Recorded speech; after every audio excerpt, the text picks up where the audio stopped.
What I'm going to do today is a special thing. I'm going to go back to the original topic in which we were talking about is why was the Beis Hamikdash destroyed, since that seems to be the main instrument that sponsored the guarantee of Klal Yisrael to be Zoichet Olam Haba.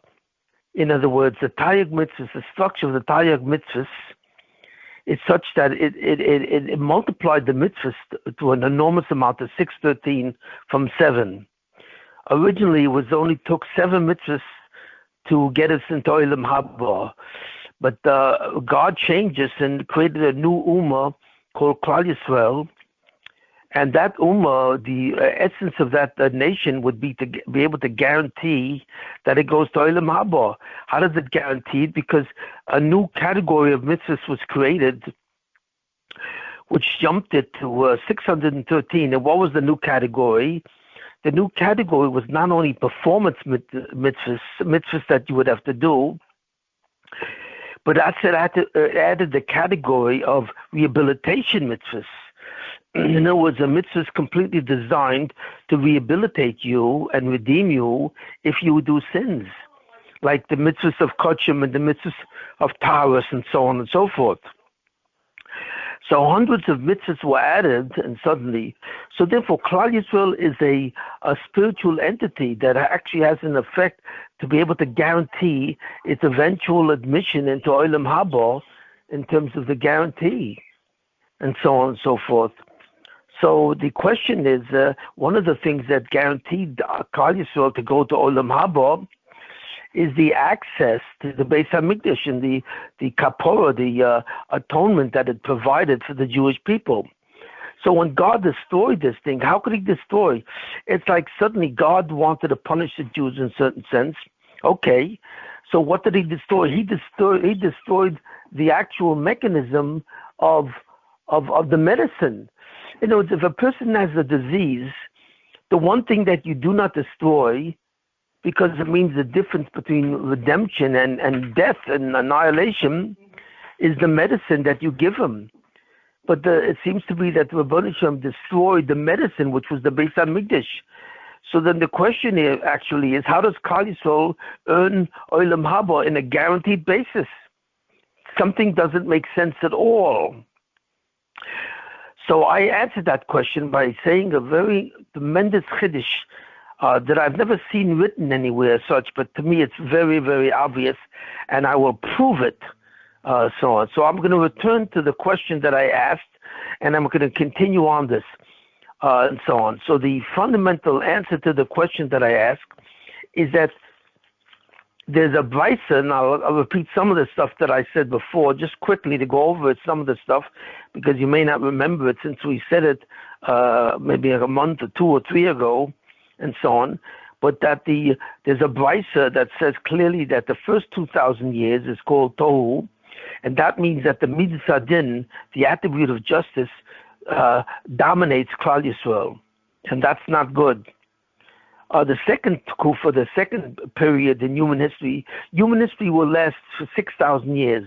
And the first period in human history was the concept of tohu, which means the void or confusion. So it means that the world was dominated by the attribute of justice. The second period was of 2,000 years, is dominated by the concept of Torah. What does Torah mean? Torah really refers to the concept of 630 mitzvahs. That's what it really means. Because even though the first 2,000 years had 7 mitzvahs and Adam Rishon had 1 mitzvah, and that was Torah, because the world cannot exist without Torah. Like it says, Imlo Brisi, were it not for my covenant, Yoimon V'Laida, day and night, I would never have created the earth. I would never have created the universe. So the Torah must exist and there must be mitzvahs.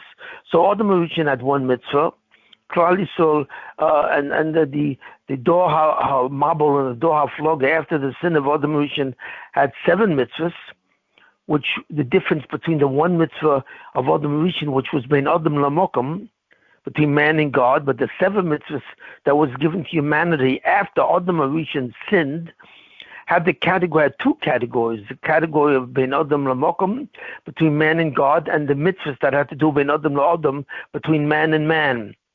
because now there was mankind as a species that was the Zolosoi, that was the recipient of Olam Haba. But the third category, which is what? Which is Torah, which is 613 mitzvahs, includes the concept of mitzvahs that had to do with redemption, that it would actually rehabilitate a person after he sinned by bringing certain korbanos and so on and so forth in the Beis HaMikdash, and I'm not going to go into that.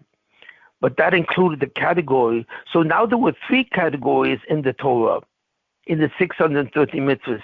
There was a category of between man and God. There was a category between man, mitzvahs that to do between man and man.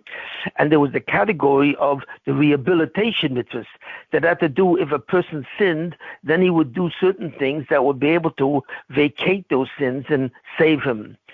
So we see for that the Torah, which has 630 mitzvahs, includes three categories of mitzvahs. And God expected the Jewish people to keep the Torah for 2,000 years.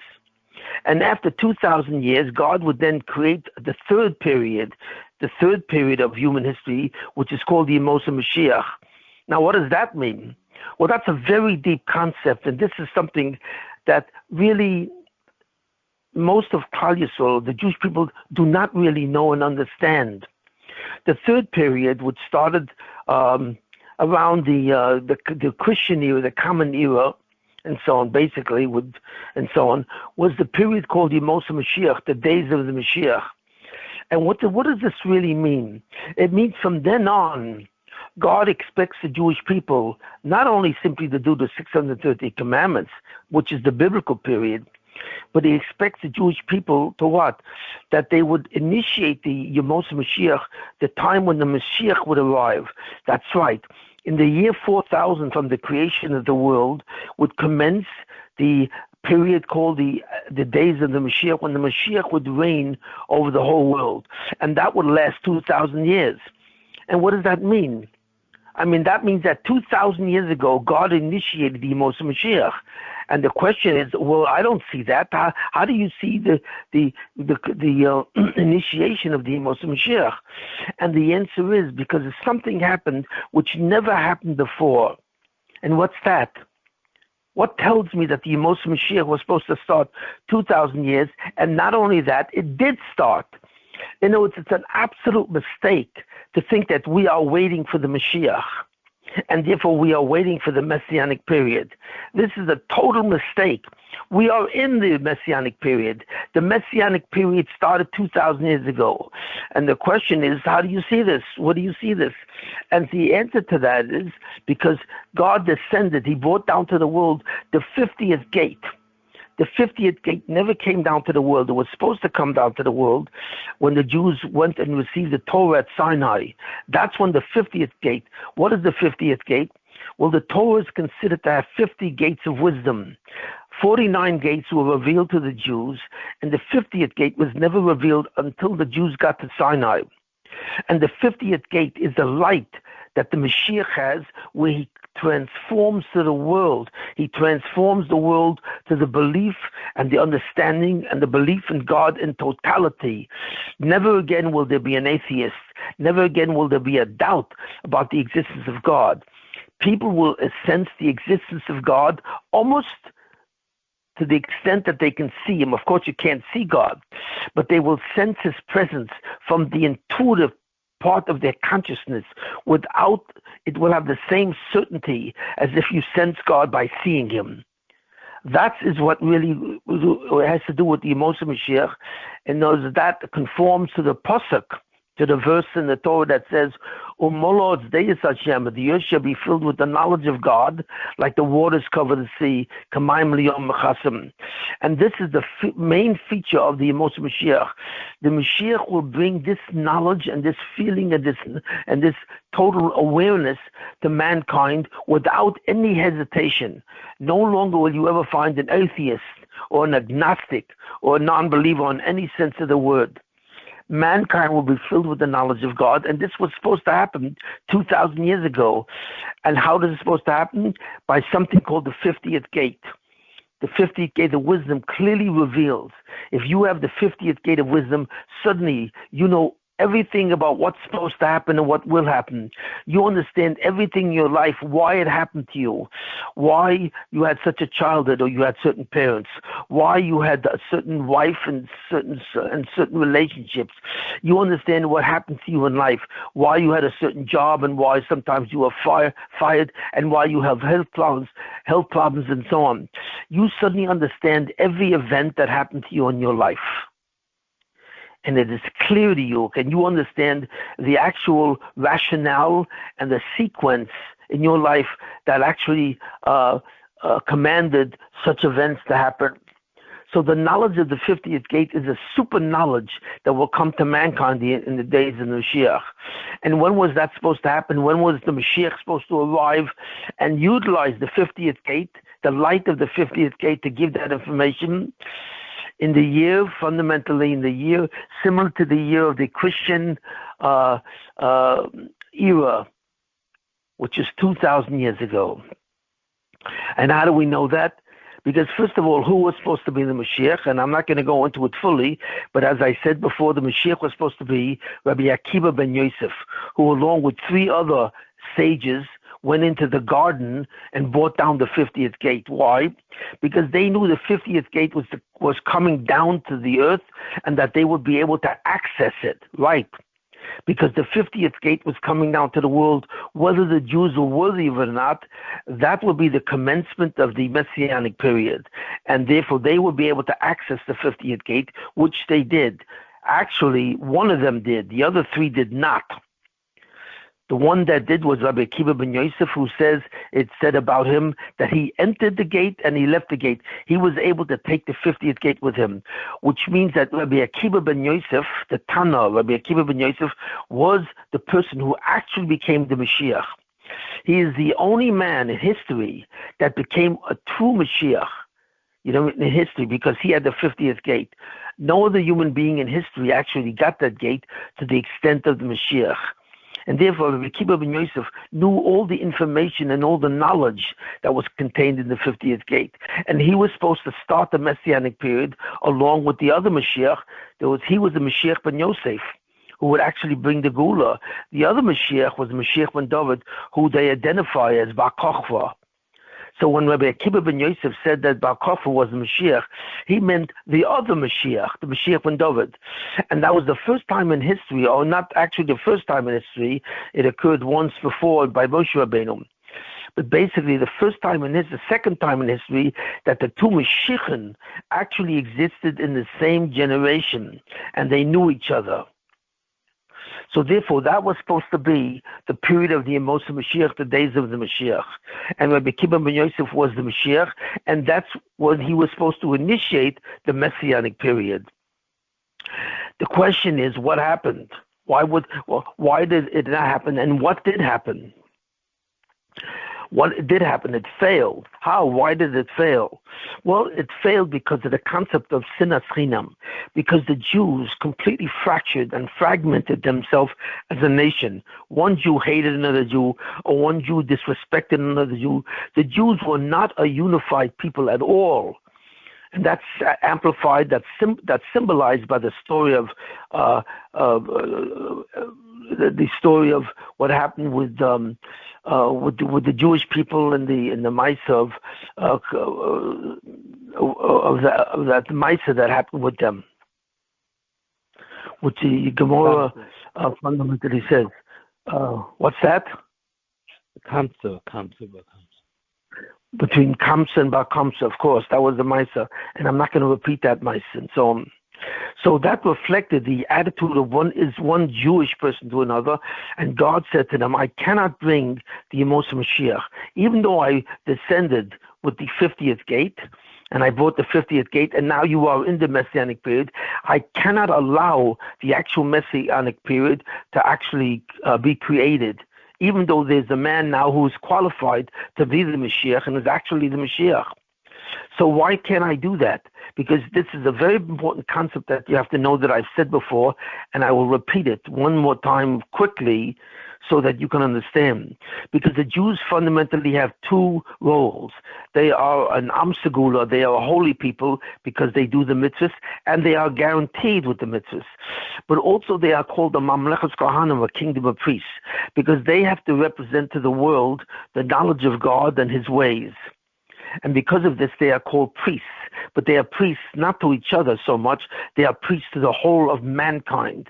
And they have to show mankind exactly who God is and what it means to worship God and so on, and what the whole purpose of creation was. Therefore, they are called Mamlechas Kohanim. And in that capacity, they do it by doing the two mitzvahs. Mitzvahs between man and God, and mitzvahs between man and man. Now, people think that these two categories of mitzvahs are separate, but they're not separate. They are actually one category. Why? Because even though the Jews worship God and keep all the mitzvahs in relationship to God, when it comes to their own fellow Jew, they really don't do this. They do very bad things. They continuously embarrass each other. They criticize each other. They steal from each other. They disrespect each other, and so on and so forth. And they are not a unified people. And Klal Yisrael, without the sense of achdus, without the sense of unity, therefore cannot be a representative model to mankind. They cannot represent God in his message to mankind. Why? Because what they don't realize, that the Goyim, when they see the Jewish people, they see that they are holy people in the sense that they keep the mitzvahs. That they see. But they see that their relationship with each other is terrible. In other words, they're always fighting with each other and always disagreeing with each other and so on, and always on occasion disrespecting each other, or even worse. That's called sinas chinam, unwarranted hatred. So when they see that, they say, this is impossible. How could this nation be holy? How could this nation represent God when what? When they are so disrespectful to each other and so on. Why? Because they should realize that if they are representative of God, really fundamentally they are God's children. And what does God want? God is the father of mankind, wants his children to love each other. A father is more pained when his own children fight amongst themselves and they completely disregard the honor that each one deserves than he does when they fight against him. He is in greater pain when he sees the disruption of peace among his own children. So therefore, the inability of the Jewish people to respect each other pains God in a great deal of way, kaviyachol. So if God could feel that pain, he would feel pain. If he could feel pain, he would feel that pain. So therefore, because they are so disrespectful to each other, they do not represent God. And therefore, no one in the world would regard them with any holiness. No one would follow them.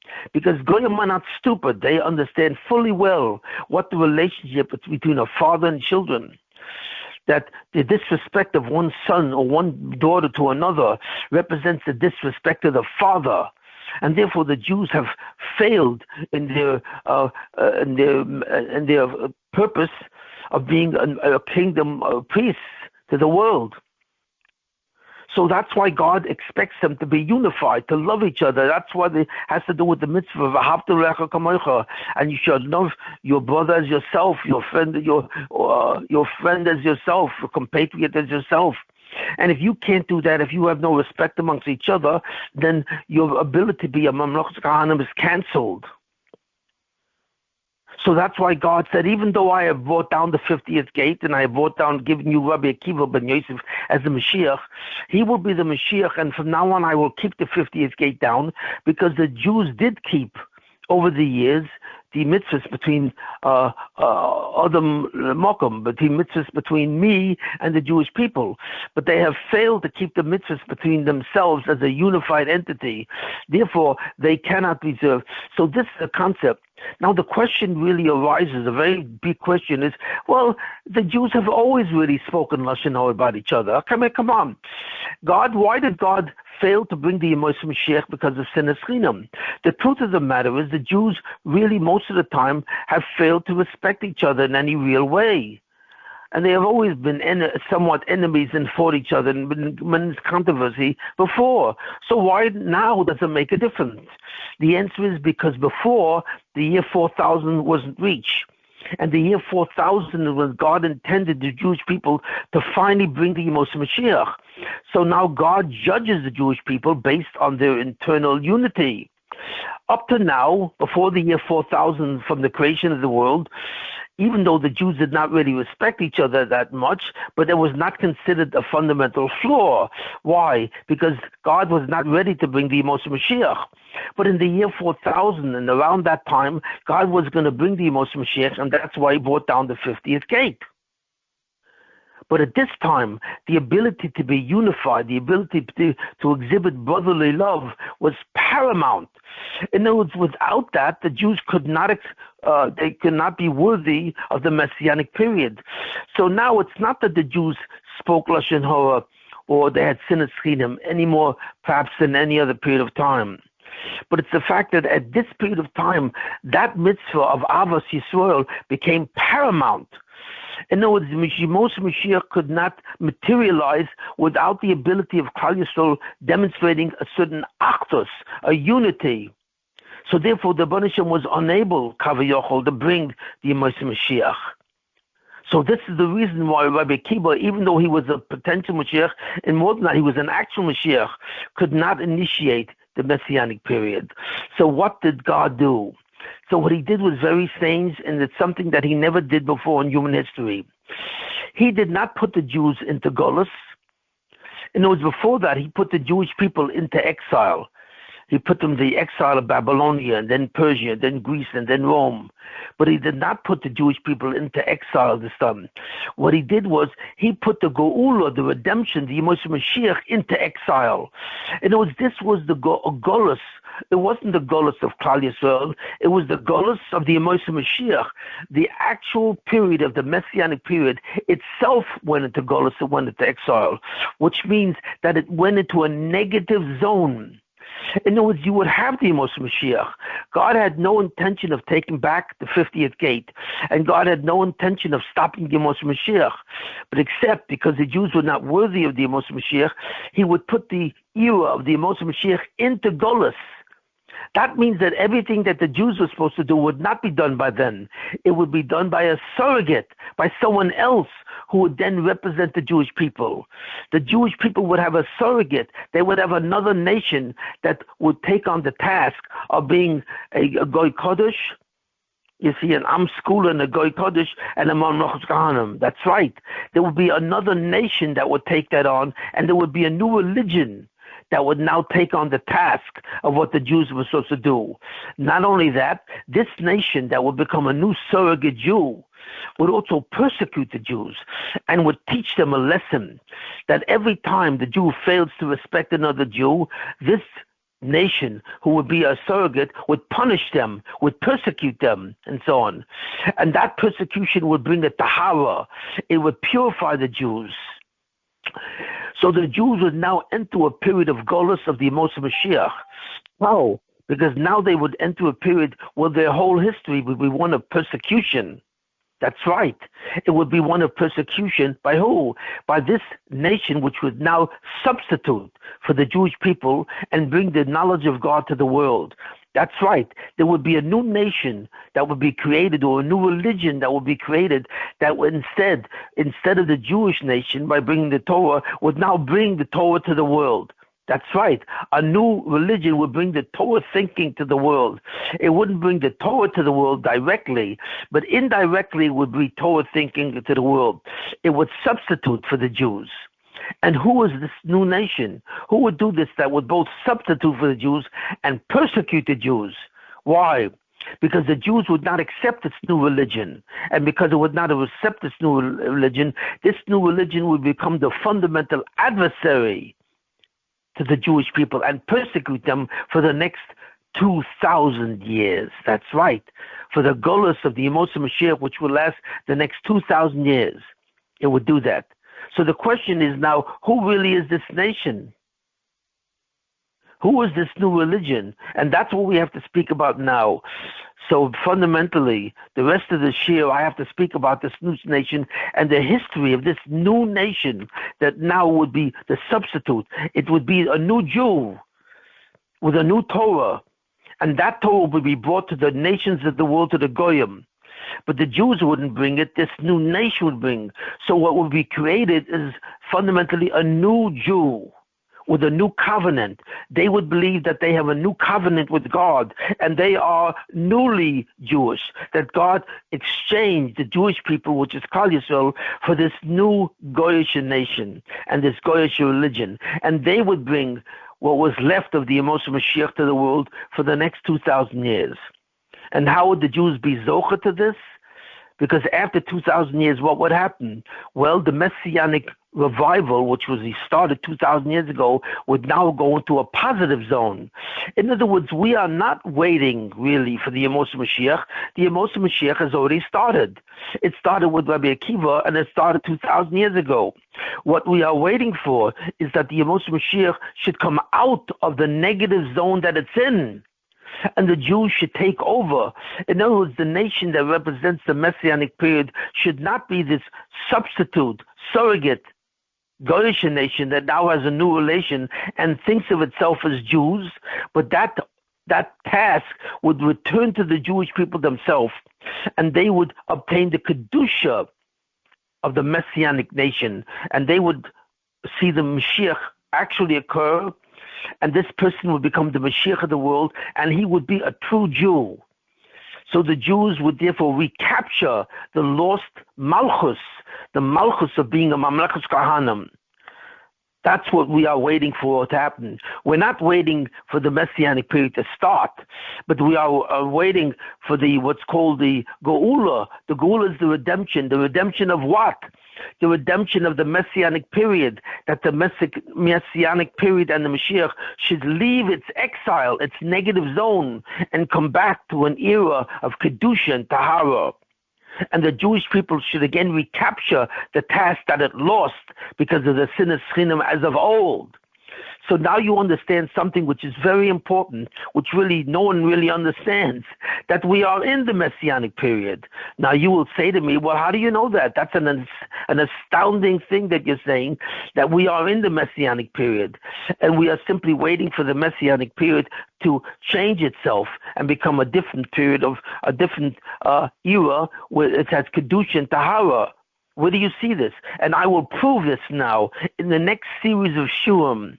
I will prove to you that we are in the Messianic period and that we are eventually waiting for a new Mashiach, but a Mashiach that does not have all the difficulties of what the previous Mashiach, Rabbi Akiva ben Yosef, had.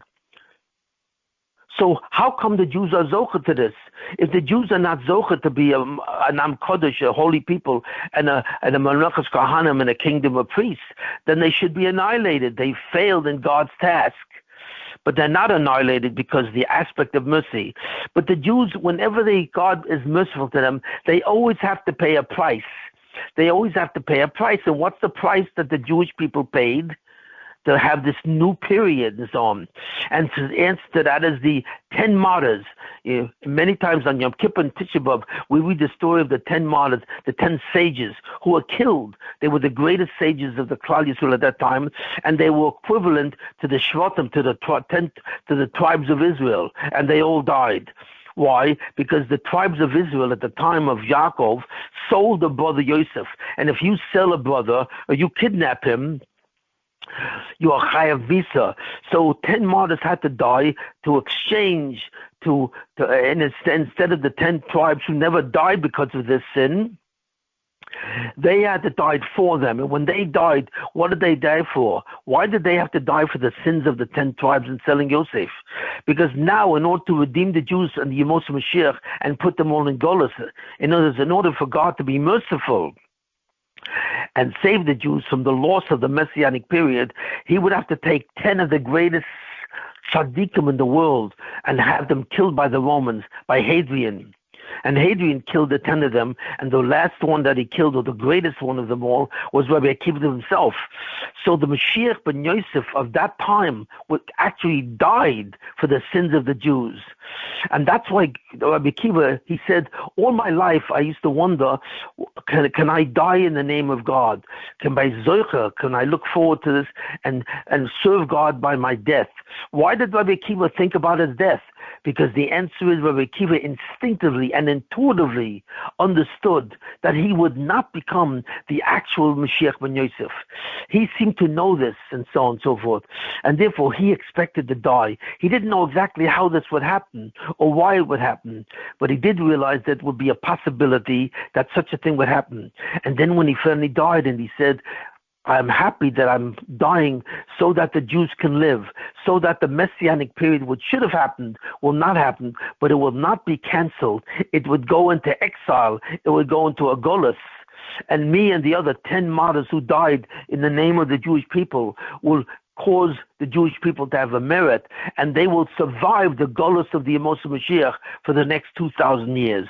So now we know why the 10 martyrs died. They didn't just die because the Romans decided to be anti-Semitic. They didn't die because suddenly Hadrian decided to kill them because he wanted to substitute them for the tribes of Israel. Why should Hadrian be concerned because of what the tribes of Israel told Joseph? This happened what? This happened 1,500 years. This happened more than 1,500 years earlier. So, well, what was it about Hadrian that he was concerned about this? He was a Roman emperor. Why should he be concerned about what the Jewish people did to each other? And the answer is because he knew somehow that if he killed the 10 greatest Jews for them, that in some way he could take over the position of the Jewish people. That's right. Because Hadrian knew that there was a certain tradition amongst the Jews that in the year 4000 would come the Messianic period. He knew that. And he also knew that from that tradition, that doesn't mean necessarily that the Jewish people would be zocher, be worthy of the Messianic period. He knew that the Messianic period could actually go into exile. And therefore, what he wanted was to be the Messianic Roman Empire that would take, the Roman Emperor that would take over the position of the Mashiach of the whole world. He wanted to rule the whole world as a Mashiach in a certain sense, not a religious Mashiach, but a powerful ruler of the world. And he can only do that by taking over the role of the Mashiach and so on, because he knew this tradition of the Jews. So suddenly he became concerned, well, how can I obtain that goal? How can I take away the role of Mashiach from the Jewish people? And he said, well, only if I can recompense the tribes of Israel by killing the top 10 Gedolim of Klal Yisrael. Then because I've killed them in the name of the tribes of Israel, I then will be worthy of taking on the mantle of the Messianic personage. So this is why Hadrian actually killed the 10 tribes. Not because he became a tzaddik, because he knew that he can usurp the messianic role from the Mashiach to him. So that's why suddenly he killed the 10 Gedolim. But that's why the 10 Gedolim also, because in their death, they allowed the Jewish people to be worthy of going into a negative zone where God would not cancel the Mashiach. He would simply put it into a negative zone, a zone of tumah, that the Yemos Mashiach itself become Tomei for the next 2,000 years.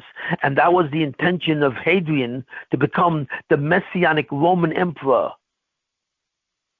So this is the relationship of Hadrian and why he killed the 10 martyrs and why God had the 10 martyrs killed. And what happened? He killed them.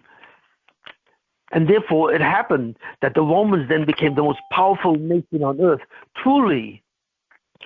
And for the next couple of 100 years, they ruled the whole Mediterranean, which is most of the known world, and they ruled it with an absolute hand. So now what we have to analyze is the Messianic period in exile, which is what it became in exile, and there was another nation that took over. Who is that nation and who is that religion, and what does it mean it took over? So for the next year, I am going to talk about this new theology, this new religion. That was an extension of Jews. It was a religion that came from the Jewish people itself, and it claimed to be the new Jew. There was a new covenant, and therefore it took over this, and then not only took over the theology of the Jew, it took on the task of the Jew, because it was now the new nation that would spread Torah in a certain sense among the goyim of the world.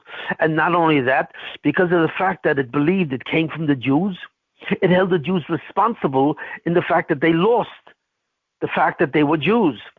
In other words, the fact that the Jews lost their position to this new religion, it held them responsible that God abandoned them.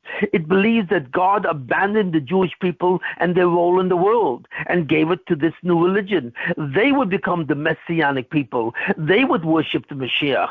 They would worship and so on a new religion that would be very similar to what the Jews, and it would be similar in the sense that if you looked at it, you would think it was kind of an extension of Judaism. But what this new religion was, it was really a religion representing a mamzer, the status of a mamzer. This new theology and this new nation would have the relationship to the Jewish people as a mamzer has to the Jewish people. A mamzer, of course, is the issue of a man having an affair with a married woman, a woman who's married to someone else. And if that affair produces an issue, whether it produces a son or a daughter, that son becomes a mamzer, or what's called an illegitimate child, and that child is not allowed to marry a Jew. So that creates a permanent separation between a child born from such an illicit relationship and the Jewish people. But in essence, he is still a Jew. In other words, a mamzer who's a Talmud Chacham is greater than a Kohen Gadol, the high priest, who was an Amoritz. So therefore we see that a mamzer, even though he's an illicit, the product of an illicit relationship, is greater than the actual Jew himself as a high priest, but depending on his knowledge of Torah. So therefore, that's the relationship that the Jewish people would have with this new religion. It would be in the category of a mamzer, of an illegitimate issue, but it would, in a certain sense, have the signature of God and an approval from God. So it therefore does have a certain status as a surrogate, as a substitute for the Jewish people. So what I want to do now is to discuss the history of that new religion, that new theology, and that new nation, and show you exactly the various phases in that new nation and how it does represent a new theology, and it represents the Jewish task of becoming the Messianic people and having lost that task to this new nation. And I'm going to discuss the various different aspects or phases of how this new religion started, and you will see exactly of what I'm saying is true, that this new religion has a creation. It was created. 2, it was formed. 3, it was weaponized. It became a weapon against the Jews. And finally, and therefore it was protected. God protected this new theology of the nation. And finally, it became a total adversary to Jewish people. It would persecute them. It would kill them. It would be a terrible blight to them, in the sense that it would always cause the Jewish people to be unsafe, to be in threatened danger for their lives and for their property and everything for the next 2,000 years, or as long as this new Messianic period in exile would last. So I'm talking about 5 different levels, phases.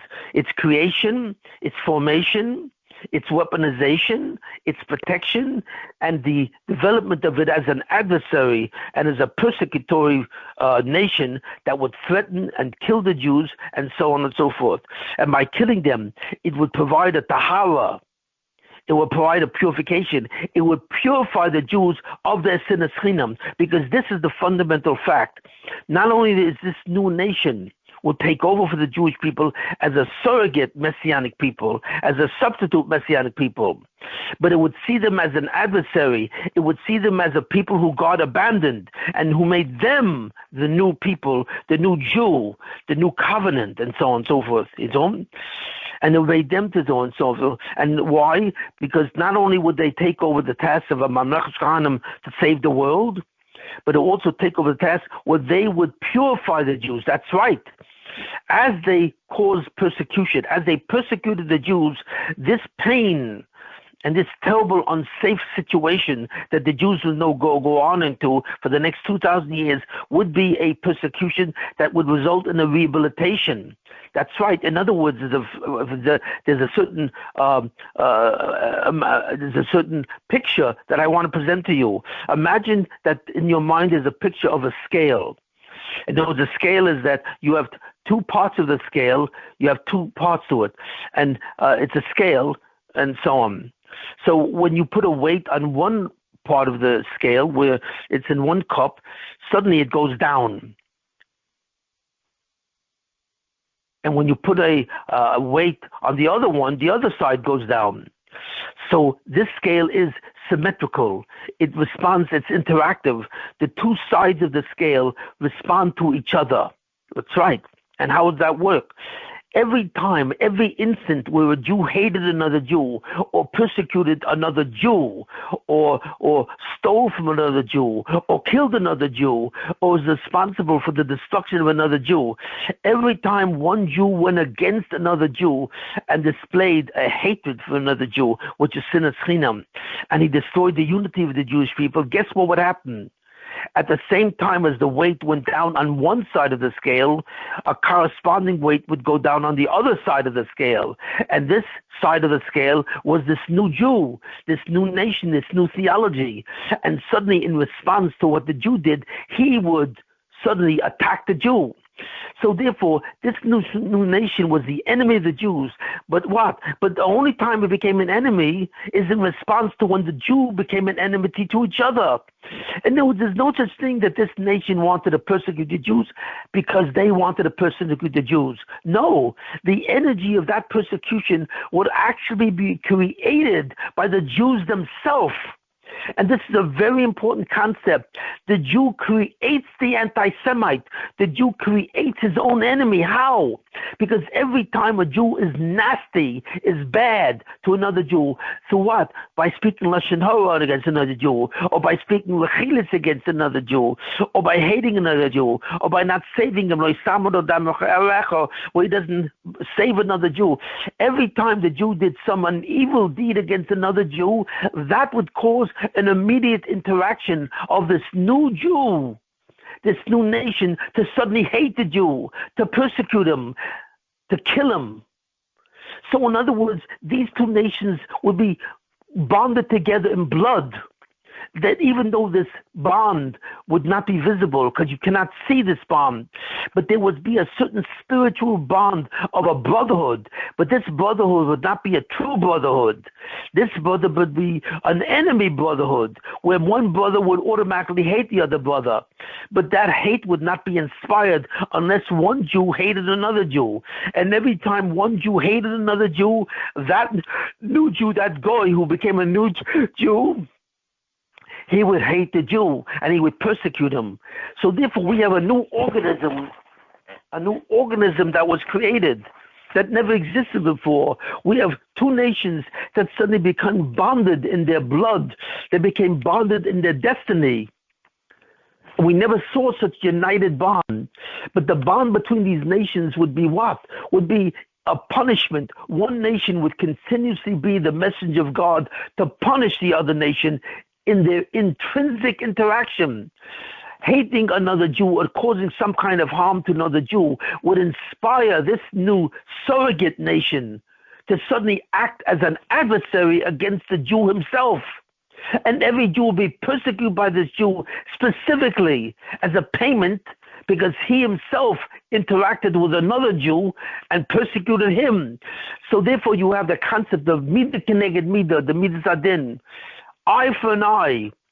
Every time a Jew hated another Jew, this goy who now represented the Jew would hate a Jew. So there's no such thing as an anti-Semite. That's right. There's no such thing as a goy hating a Jew. There's no such thing as a goy being jealous of the Jews because they're successful or intelligent or whatever, because they're spiritual. This does not exist. Because if the Goys saw the Jewish people as the way they should be, in the fact that they loved each other, that they loved each other, and they respected each other, and they honored each other, if the Goy saw the Jewish people acting to themselves in such a way, the Goy would suddenly say, the Jewish people are a people of God, because they don't only honor each other, but by being peaceful, by being loving, and by being honorable to each other, they honor the Father, they honor God. So therefore, we want to duplicate these people. We want to become like these people. We see them as the correct model. You see, we see them as an appropriate model for God, and we see that they are the messengers of God. So their credibility lies not in so much how they worship God.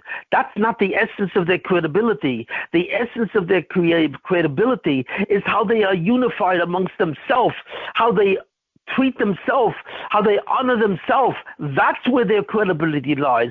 And that's what God says to them.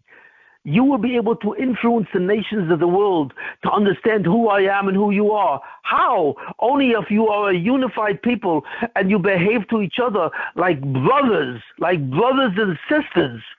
And if you deviate from each other as brothers and sisters, what will happen? So what will happen is the Goyim will say, you are not a people of God, because even though you worship God through a certain mitzvahs, you actually deviate from God. You go against God because you hate each other. And therefore, that is the inspiration and the motivation why God created the new nation, not only to continue the job of what the Jews should have done, but to do not do anymore, because they become the substitute for the Jewish people. They become the new Jew. But they also interacted with the Jew, and they persecute the Jew as a direct response, as a cause and effect relationship. Every time a Jew hates another Jew, this nation will hate the Jews and persecute them. The Jewish people create their own anti-Semites. There is no such thing as an anti-Semite, because the purpose of the world is that the Goyim should be influenced by the Jews, and that's in their blood. That's the bond that the Jewish people have with the nation of Israel. That's right. That's a blood bond. When God said to Abraham, that through you all the nations of the world will be blessed, he meant that through your example, all the nations of the world would suddenly begin to acknowledge me. I will be acknowledged by the world through you, but I will be acknowledged only when you respect each other as well. Not only do you respect me, God says, but when you respect each other as well. And if you don't do that, they will not follow you. So in other words, there's a certain critical attachment that exists, which is invisible. The nations of the world, the Ummah Olam, are automatically bonded with the Jewish people. In a sense, they are capable of becoming what? They are capable of becoming worshippers of the true God of Israel. It's in their blood, that's right. It's not that they worship idols and do all these things. It's true that they do things which are Ma'aser Rishonim, which are evil. But they have the ability, by the bond that these nations of the world have with our patriarch father, Avraham Avinu. God created, when he created the Jews, he merely did not separate Avraham Avinu and his children, the Jewish people, from the nations of the world of Goyim. God didn't do that. He didn't separate them, but he changed the bond that exists between them. No longer would the nations of the world be Jews themselves by the virtue of the 7 mitzvahs, but now they would become an older brother and a younger brother. And just like a younger brother who's a different age is still considered the brother of the older brother, they're brothers. They're the same, belong to the same father. But they're different brothers in terms of age. One is older and one is younger. And that represents a difference in wisdom. The older brother has the wisdom that he gives over to the younger brother. So the Goyim, therefore, are brothers to the Jews. You don't understand it. They are brothers to the Jews, brothers in their blood. In other words, potentially they can follow the Jews, they can respect the Jews. But when the Jews do not include the one ingredient that's required for that respect, the Jews then turn the Goyim into what? Into blood brothers, into brothers that hate each other. So it's the Jew that converts the Goy to an anti-Semite. It's not that the Goy becomes an anti-Semite. He would leave his anti-Semitism. He would leave his Avodah Zorah. The Jewish people, God promised them that you will be a Mamlech Kahanim. In other words, I will put in the Goy the ability to listen to you. And if the Goy does not listen to you, it's not only because the Goy doesn't want to listen to you. It's because you don't know what you're doing. You are misbehaving as Jews. You do not represent me. You hate each other. Therefore, the Goy will not listen to you. And you create the Goy to suddenly oppose you. You create the Goyim to be oppositional. And they take this as an excuse to be oppositional. And therefore, that's an anti-Semite. That's an anti-Semite where the younger brother suddenly opposes the older brother, but they are still brothers. And it's the job of the older brother to influence the younger brother to understand who they're both, the father of both of them is. So therefore, we see there's an invisible component. There's an invisible component that the older brother is beloved by the younger brother, and the younger brother would follow him and worship God that he worships. He would be influenced in morality, in theology, just like the older brother. But the only real way that he turns around, and of course he has a Yetzer, he wants to turn around, but what finally completes that cycle is if the older brother suddenly hates him, he hates the other brothers. If the older brother cannot get along with the other older brothers, then the younger brother sees this and says, okay, good, I have a rationalization, I have a justification to completely disregard my whole family, and therefore I will not only attack my older brother, who should have been an example to me, but now he justifies my behavior, and I can go where I want, and I can also hate the father.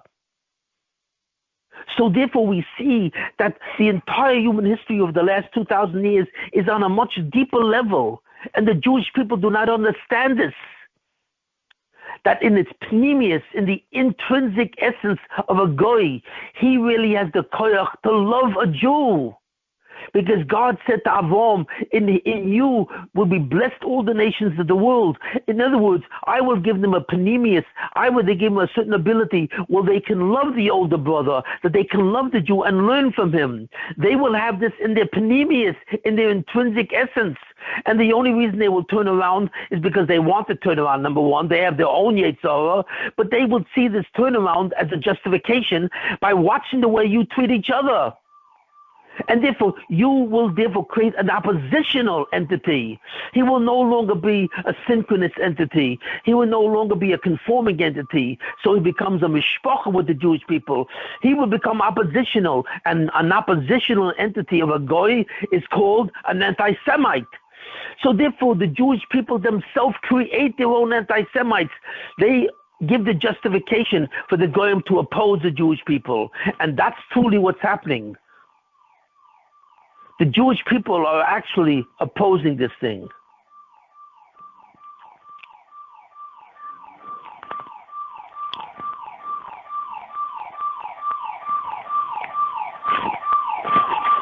So now we have something. I have a siren going out there and so on, which opposes. What I would like to do is stop the share now and come back to it after that siren goes off, because it's interfering. So I ask you all, can you call me back? Can I call you back in 15 minutes and continue this year? I'd like your approval of this or not. I don't want to give this year with this siren going off. Do I have your approval to do that?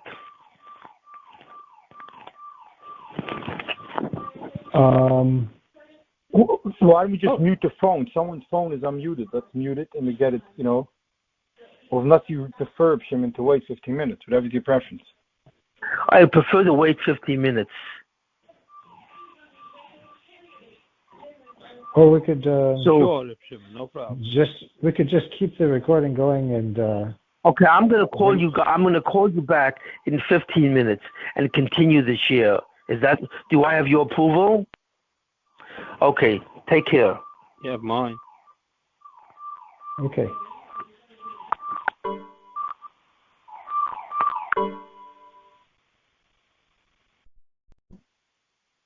Okay. Yeah, he just put it. Shimon, could I suggest that you do a really quick recap just for the guys that were in here? Just like a really, really quick. I'll have to listen for detail, but just to go backwards a little bit, okay, I'll do that.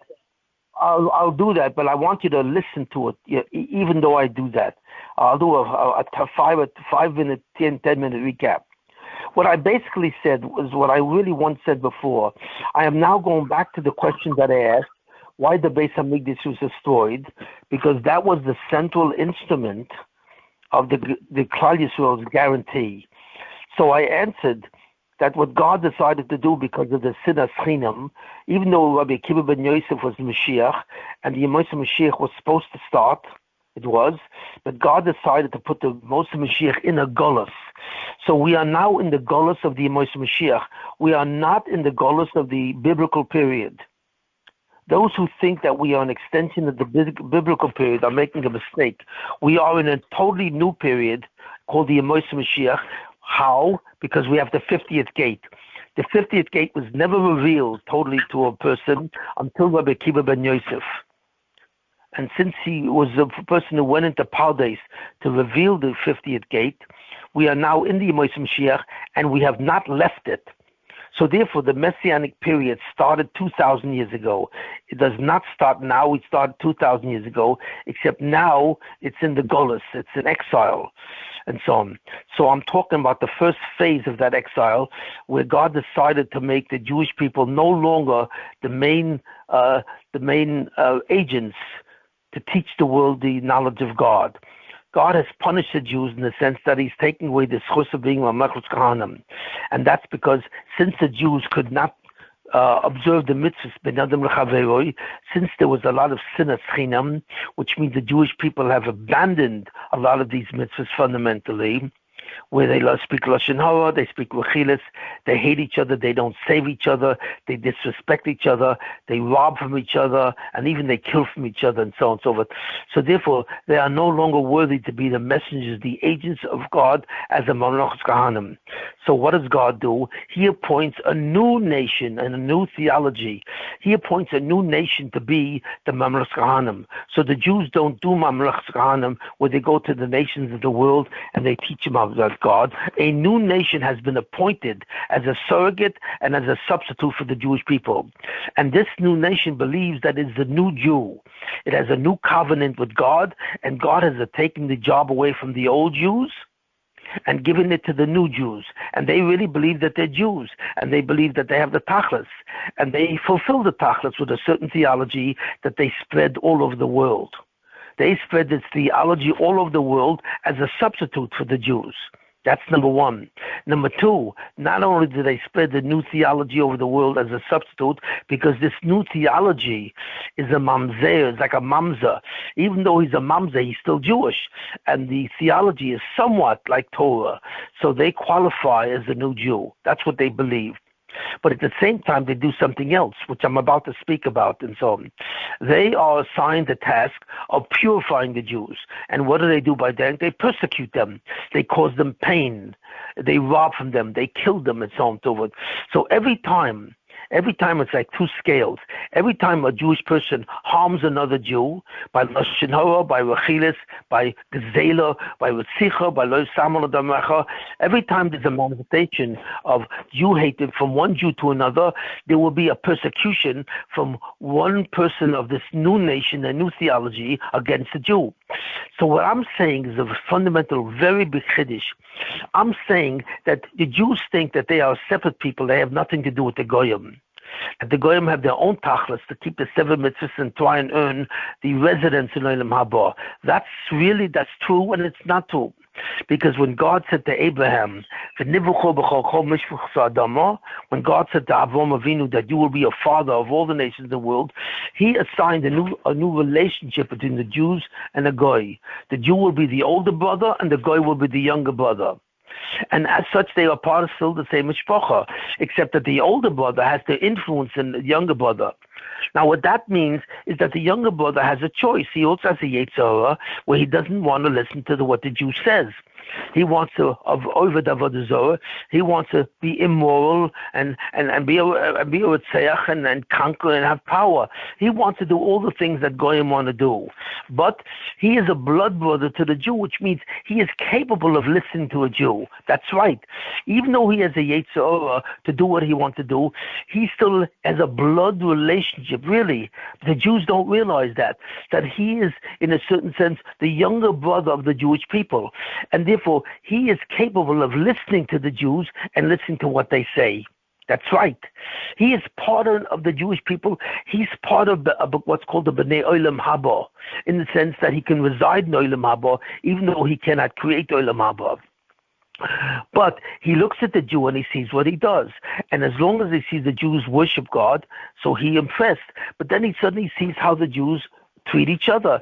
He sees how they hate each other, how they attack each other, how they rob from each other, how they confront each other. And he says, well, if you are really true people of God, then you would also be loving each other, because when you love each other, you satisfy the Father. A father is more concerned with the way his children behave to each other than he is the way his children behave to him.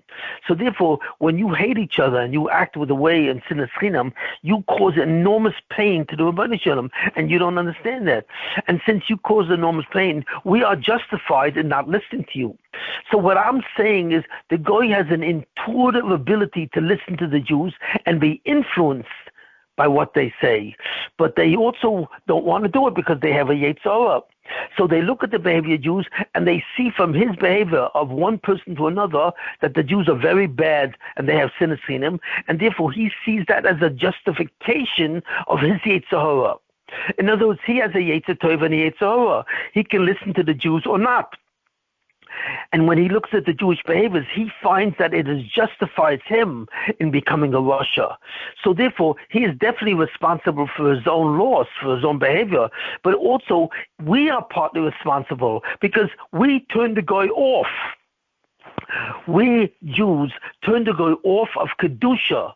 So that justifies him being a Rasha, even though he's a Rasha on his own, but he seeks as a justification our behavior.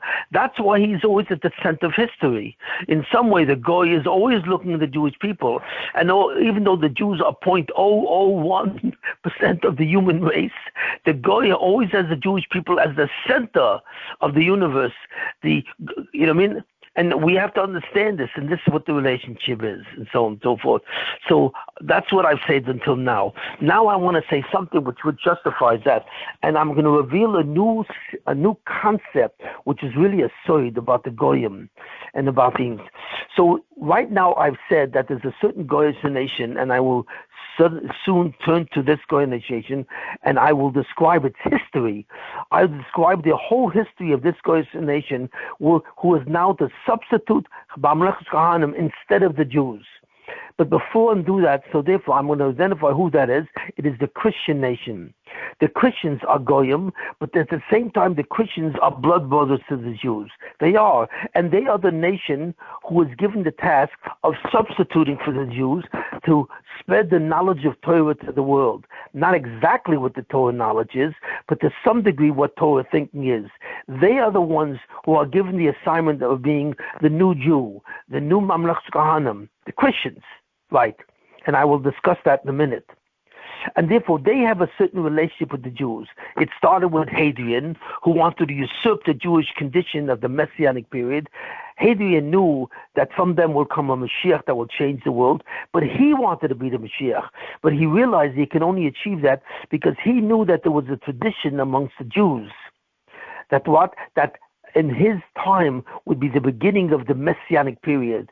That was a tradition, that was a medrash that said in the year 4000 of human history, which is supposed to last 6,000 years, but in the year 4000 will be the beginning of the Messianic period, the Yemos Mashiach.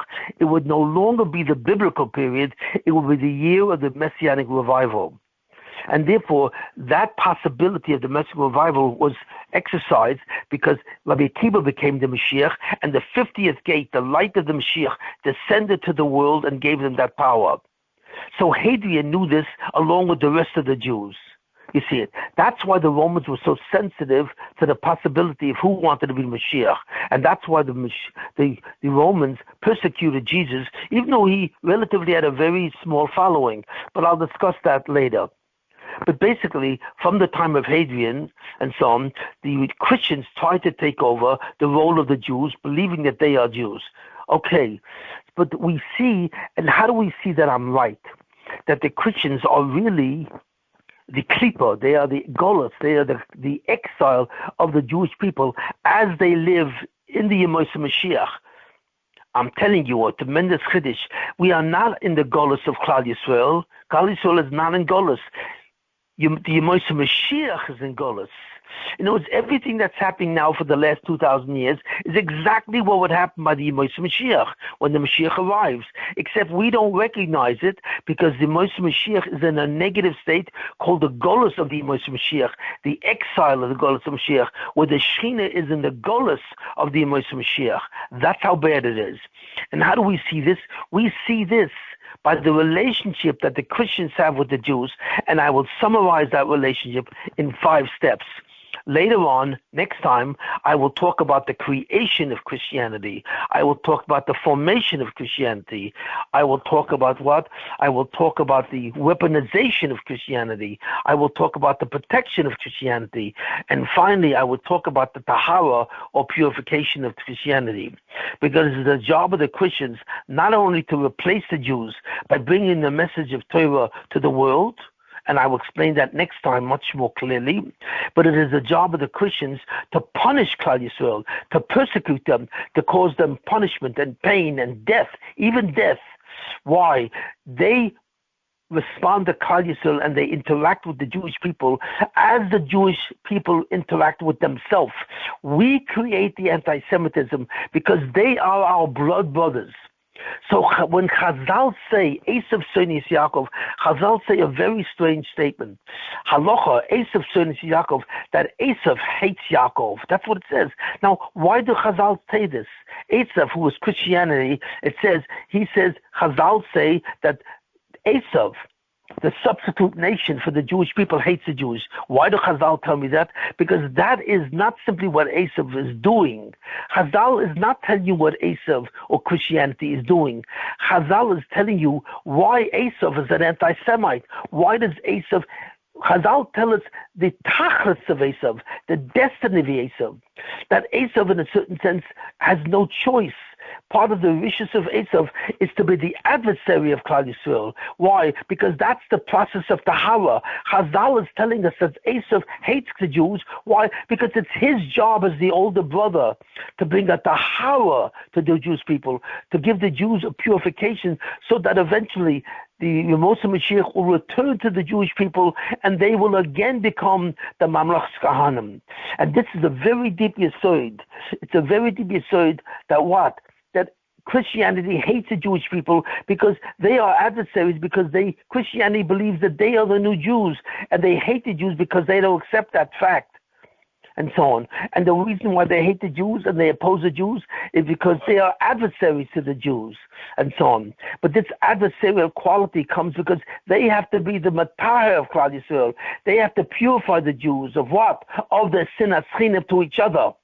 That's the essence of what the Goyim are, the Christians. They are both the representations or the substitutes for the Jews in the Moshe Mashiach, and they are also the enemies of the Jews that bring a tahara to the Jews. Esav has the job of being matar Yaakov when Yaakov fails. And that's what Yitzchak Avinu said when he gave the bracha to Esav. He said, "You hayodayim de Esav v'akol kol Yaakov." The Jews will bring the redemption through Torah, but the Goyim, the Esav, the brother of Yaakov, will bring the redemption through his hands, by persecution. He will bring it to war, through armaments, through weaponization. So he described his 2 sons as being the 2 people that have a global destiny. The Jews have a global destiny of bringing the Moshe Mashiach al yedei the Torah, and the Esav has a destiny to bring the Moshe Mashiach not through Torah, but through weaponization, through hatred, to being the enemy of the Jewish people, but also teaching the world the Torah. The Christians will finally be the ones who teach Torah to the Goyim, not the Jews. Because the Jews have lost that source because they hate each other. So this is what happens, and I'm going to now demonstrate the concept of the 5 phases of that opposition. And I want you to listen very carefully, because I'm going to show you something actually happening that you haven't noticed yourself. There are 5 phases to the tumah and tower of Esav in Christianity. The first phase is the robbery of the Jews. Esav, the Christians, robbed the Jewish people. How? Because it says, you are no longer the Jews who have this purpose. Even though we are blood brothers to you, and we were supposed to be influenced by you and receive the blessing of Avraham Avinu, you have lost that chus.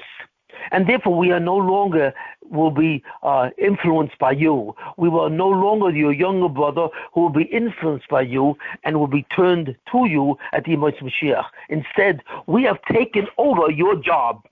Your God has abandoned you. and he has chosen us, the Christians, as the new Jews. He has made a new covenant with us. Through the representative of that covenant, who is Jesus, we believe that he is the new Moshe Rabbeinu, and he has revealed to us our new destiny, and our destiny is to be a new Jew. That's number one. So we have robbed your status as fundamentally the agents of God to the world to teach them morality and to teach them divinity. That's the first phase. The first phase in the creation and the formation of Christianity is the robbery of Jews to create the new Jew.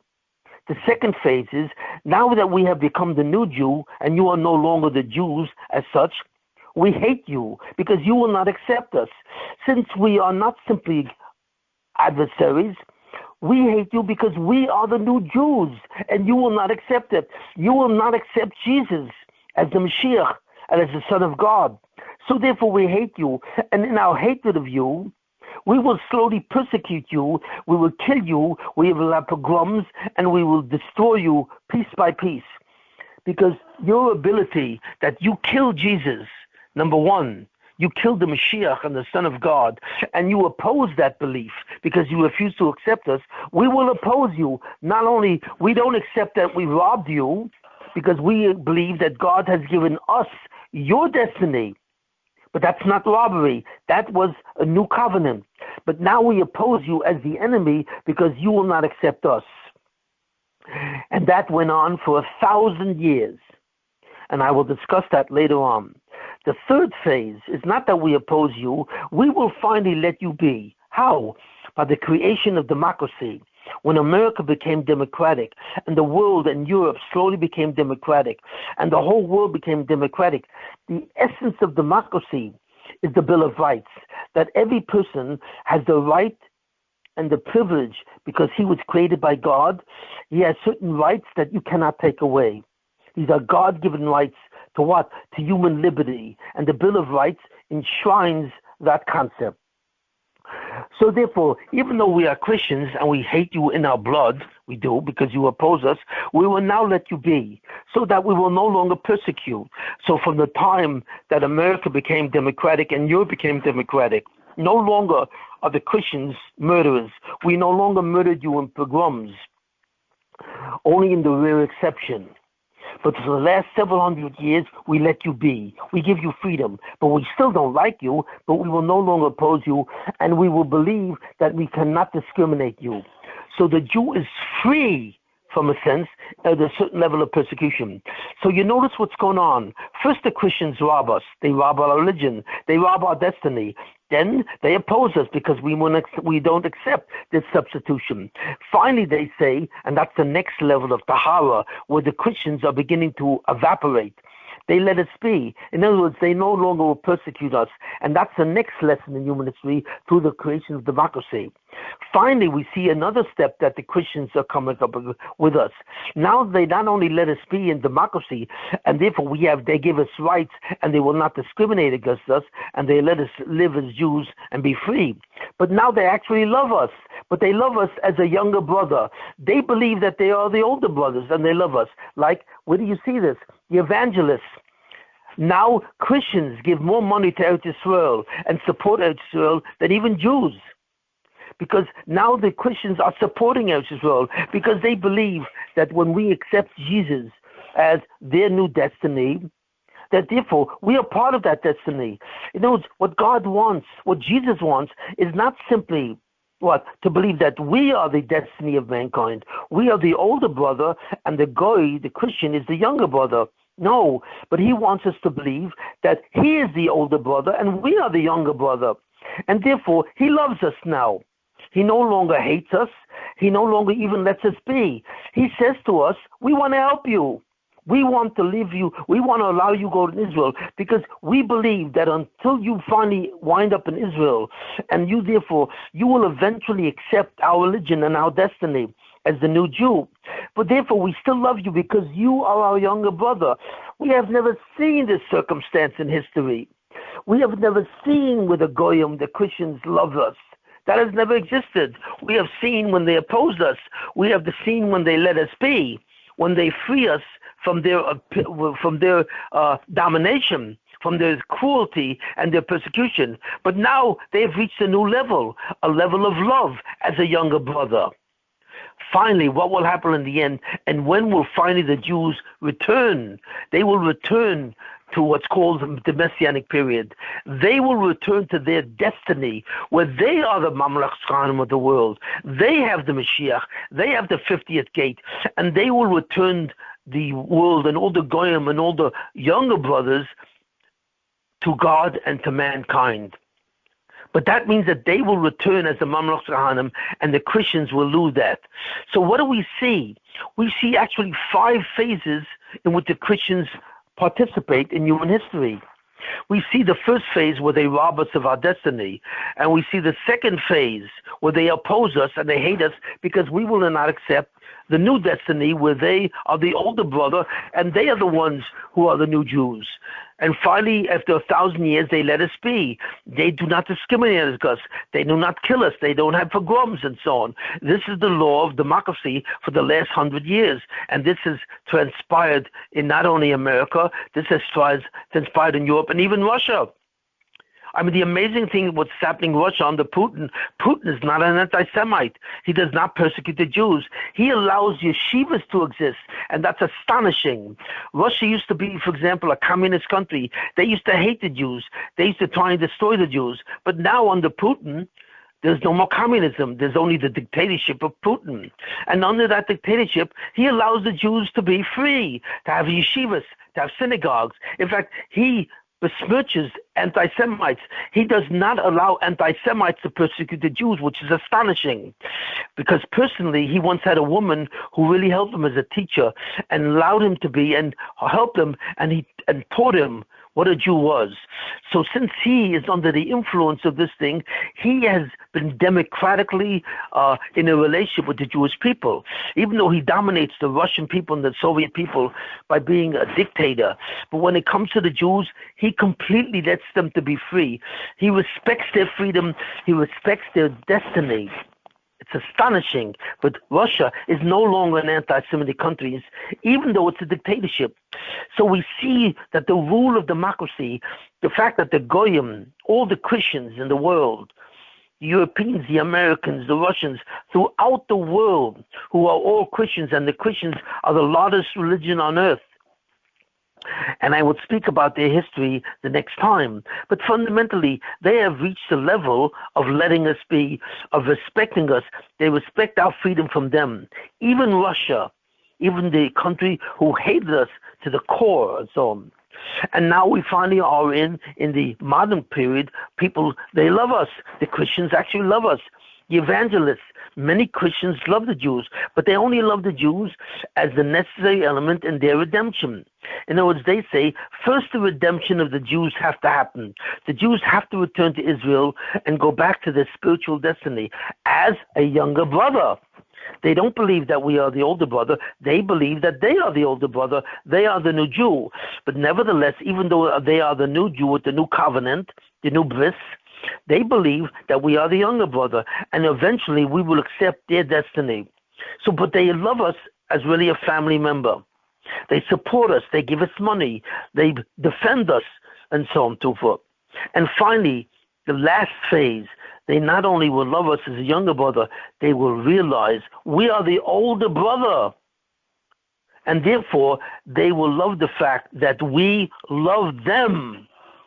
That will turn around totally, where the Christians will no longer be the substitutes for the Jewish people in the Yemos Mashiach.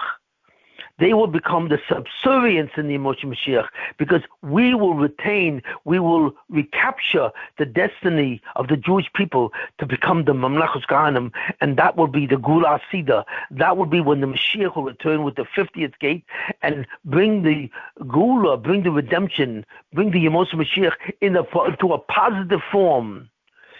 So I am saying shocking news, really. I am completely turning around human history, and I am telling you the underneath, the essence, the internal mechanism which drives human history. It is not the mechanism where simply the Jews and the Goyim are separated. They are not separated. They are part of one Zulasoi. But the older brother is the Jew, the younger brother is the Goy. And it is the destiny of the older brother to influence the younger brother and return to God and return to the mitzvahs and to God and become a Goy, become what's called the Ben Noach. That as a Ben Noach, he has the ability as a Zolosoi to capture Olam Haba. He cannot capture it by creating it, he can capture it by residing in it. Okay, but he goes to Olam Haba too. A Goy is a Ben Olam Haba. The Chassidim Umas Olam, according to the Rambam, are a Ben Olam Haba. Never forget this. And that the blessing of the Jew is to the Goy, that he will be saved, and so on, and he will also be a Jew as a Ben Noach. But that whole thing has been reversed under Christianity. The whole destiny of what that was supposed to be has completely been reversed. So that what happens is the Goy becomes the substitute Jew. He is the one who brings the Mamlech Kohanim, the opposition, and he is the one who does all the things. He brings the knowledge of Torah to mankind, and the Jews do not. They have lost their destiny as the Mamlech Kohanim. And then finally the Goy, the Christian, will turn around and he will gradually come back to becoming the younger brother. First, by allowing the Jew to be free of his persecution, and then loving him, actually as a younger brother, he will slowly emerge as a person who loves his younger brother, the Jew, and he wants to help him. And finally, he will realize that, wait a minute, he has reversed it. That the last 2,000 years there has been a complete reversal of the destiny of the Jews to lose what they were supposed to do, to give it over to the Goyim, and where the Goyim have to return it. They have to return the destiny of the Jew as the Jew, by the Jew becoming a Mamlech Kohanim. If you look at the history and you understand how the Christians developed and how they were weaponized and how they finally how they rehabilitated themselves, and finally how they accept the Jew as their dominant superior, as an older brother, then you will actually see in human history, by the history of Christianity, that what I'm saying is correct, that all the Christian nations, which became the new Jew, actually went through a whole period of 5 phases where they first were opposed to Jew and they robbed him, and then they let him be, and then they loved him as a younger brother, and then they loved him as an older brother. You will see this actually taking place, and in our time we see the 4th phase where they love us as a younger brother. In other words, they love us in the sense that they want to help us, but they still believe in Christian destiny. In the final phase, when the Mashiach comes, they will love us as an older brother. But the fact is that they are bound to us in the same mishpocha. They are the mishpocha of being a zulosoi. They are not out of the mishpocha of a zulosoi. They are also a zulosoi, and they are into us in the sense that intuitionally they understand what we are trying to do to them. But because of the fact that we hate each other as Jews, they cannot follow us, and they allow that to justify their Yetzer Hara to become Rishoyim. But one day they will return as our younger brother, as we become the dominant force in Yom Mashiach. So what we see is a tremendous thing in the last 2,000 years, how the surrogate nation called the Christians, who took over our tachlis, our destiny, as what Mamlech Kohanim have lost our tachlis, and we've given it over to our over to our older brother Esav, who now has the destiny of what a Jew used to have.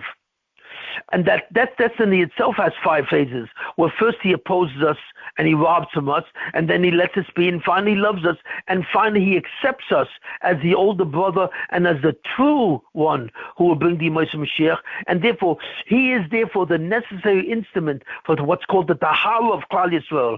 He is the one that actually purifies us, and he brings us back to what we were originally. We were the Mamlech Kohanim. And then if we look at human history and the history of Christianity, we will see the various phases, and we will understand that the Goy wasn't our enemy. We created that enemy. We created the anti-Semitism by opposing his Christianity. But what we really did, by opposing ourselves and confronting the Jew to Jew and being disunified and having no achdus, we established the Christian, once he became a Russia, to be completely justified to hating us.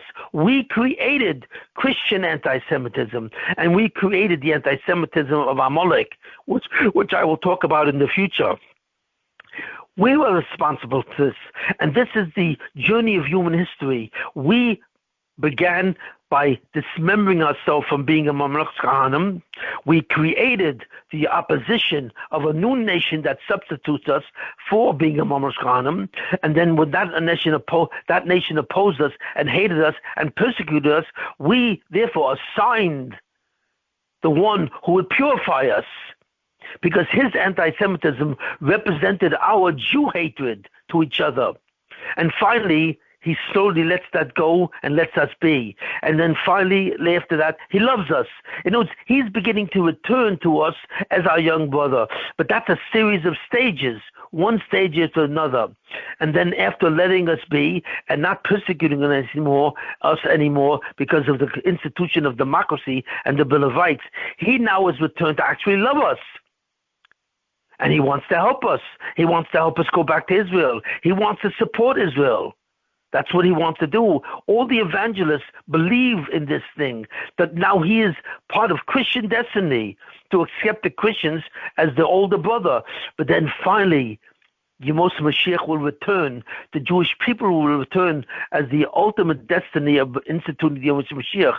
The Mashiach will be a Jewish person, not a Christian person. It will not be Jesus, it will be the ultimate Mashiach himself, and the Jewish people will return as becoming a Mamlech Kahanim, a kingdom of priests, and we study will be the older brother that will determine the destiny of Christianity and evaporate Christianity. And we see in front of us the gradual evaporation of Christianity also. How do we see Christianity is disappearing? Because we see that in Europe, most people in Europe don't even go to church anymore. They don't believe in Christianity. And even in America, the respect for Christianity has been lost. But I will explain that next week. Because fundamentally, priests are seen as sexual predators. The stain and the impurity of sexual attacks and promiscuity and pedophilia has been a new stamp on Christianity, and that has lowered Christianity to its lowest level. And because of that, Christianity is actually disappearing from the face of the earth, but that hasn't reached its full scale. But finally, when it does disappear, and it will disappear, the Jewish religion and the destiny of the Jews will reappear. The Jews will become the dominant older brother who will take the younger brother and convert him and spiritualize him and give him a divine destiny.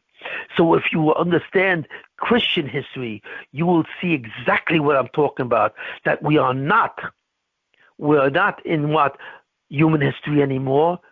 We are not in biblical Jewish history because that ended. We are in the Messianic history where we live in the Yemos Mashiach, and therefore we are experiencing a new Jew as part of the Yemos Mashiach, which is in what? Which is the Messianic period in the zone of exile. We have put a klipa on the Messianic period. The Mashiach and the Messianic period are really in an exile. They are in a golus. The Shekhinah is in a new golus called Christianity, and also called Islam, which I will speak about next week, and so on. I will speak about, just like Christianity has an up and down relationship with Jews. First it's created and becomes in opposition and hates the Jews, and then finally it begins to leave the Jews be, and it loves them, and finally it admits that they are the older brother. The same thing that will happen to the Christianity will happen to Islam. In other words, first they rob us from our religion, and then they oppose us, and then finally they let us be, and they begin to love us, or in a certain sense, and that's what we're holding now. They don't love us now, but they're letting us be, and so on. And finally, they will actually love us, the Muslims, but we will be the younger brothers, and then finally they will accept us as the older brother. So the same phase, the same 5 phases which apply to Christianity and told us about the destiny of the exile of the Mashiach, will also tell us about the Arabs and about Islam, and I will discuss that next time. And what the purpose of not only what the purpose of Christianity, but what the purposes of Islam. And I will show you how both demonstrate without a suffix, without a doubt, how ultimately the world is coming back to recognize Judaism as their older brother. You know, Judaism as part of the mishpacha of mankind, but as an older brother whose destiny is to affect all the brothers in the family of mankind, so that they shall all accept God as God and only one God, and they will all accept the love of mankind, and no longer will mankind hate each other. So when you see this clearly by what I've told you, by what the relationship of the Goyim to the Jews really is in its panemius, in its intrinsic essence, and how they go through various phases of first trying to take over us and trying to dominate us, and by gradually conceding that we are the true masters of the world and the dominant religion and the dominant the doctrine on the planet Earth. So these are the two tremendous chedushim that I'm really trying to say, which really are not noticeable, that mankind is one unit. All of us are Zulasos, and because they're bound to us, they are part of the Jewish people as a younger brother. And the second destiny, that they take over for us, and they become the surrogate nation that we should have been. And they go through 5 phases of first going up as a replacement for us, and going down as suddenly conceding to us our role in the Messianic period. And if you understand this clearly, and you understand this, the details of this, you will be shocked that human history has a program to it, that God knows exactly what he's doing, that this human history is not maniacal, it is not cruel, that human history parallels the behavior of the Jews, that as the Jews are close to God and they love each other, then you have the Messianic period. And as they reject God because they hate each other, that you have a substitute Jew, a new covenant in the form of Christianity and in the form of Islam, that now have taken over for us to teach the world Judaism in a secular form, in a Tumah form. And they also persecute us. And then after a while, they restore Judaism to what it was, that it is the dominant religion, it is the religion that will take over the world, and it's the older brother, because today the Goyim are part and parcel of the Jewish people. And that their hate for us is dependent on, because we hate each other. And that, in a certain sense, influences them. But of course, they're influenced by their own Yetzirah. They are Rishoyim because they want to be Rishoyim. But they justify their vicious and their hatred of us through our behavior to each other. When they see us hate each other, and they see us deserve, and they see our Lashon Hara and our Achilas, and they see how we always confront each other, and we can't act as a unit, and how we don't love each other. It's when we see that we cannot keep the commandment of Ahav L'orecha Kamocha, that we should love your fellow Jew, because he is you, Kamocha. So suddenly they say, we are justified in being Rishoyim. Your behavior justifies our desire. We want to be Rishoyim, but we take you and justifying it. Because when you're out of business, then everyone is out of business, and so on. And we substitute for you temporarily, but they will one day return us to our true destiny. So if you begin to notice in details all the different phases of the last 2,000 years, you will see that the last 2,000 years is not the continuation of biblical history of the Jews. That's over. It's the continuation of Jewish history in the Messianic period. This is the Yemais HaMashiach, and that started 2,000 years ago with Rabbi Akiva. It has gone into a negative zone, and that's why we're experiencing, and that's why we're experiencing this, and why everything is taking place. But one day that will return us to the forefront of what mankind, like it says, Piskalu Shard said, so that we have to suddenly realize that one day a miracle will happen. Even Moasu Haboinim Hoyso, the brick that everyone hated, which was the Jewish people, suddenly becomes the main brick of the building. The whole building rests on one brick, and the name of that brick is the Jewish people. But now it's in a category of hatred. Everyone hates the Jew, the Christian, the Muslim, and everyone thinks that he has taken over the destiny of the Jew, but he hasn't. The Jew will one day return to that destiny. So what that means is that the Yemais HaMashiach is in a period of exile. It's in a period of darkness. It's in a negative zone. But one day that Yemais HaMashiach will come back. But we are in the period of the Yemais HaMashiach.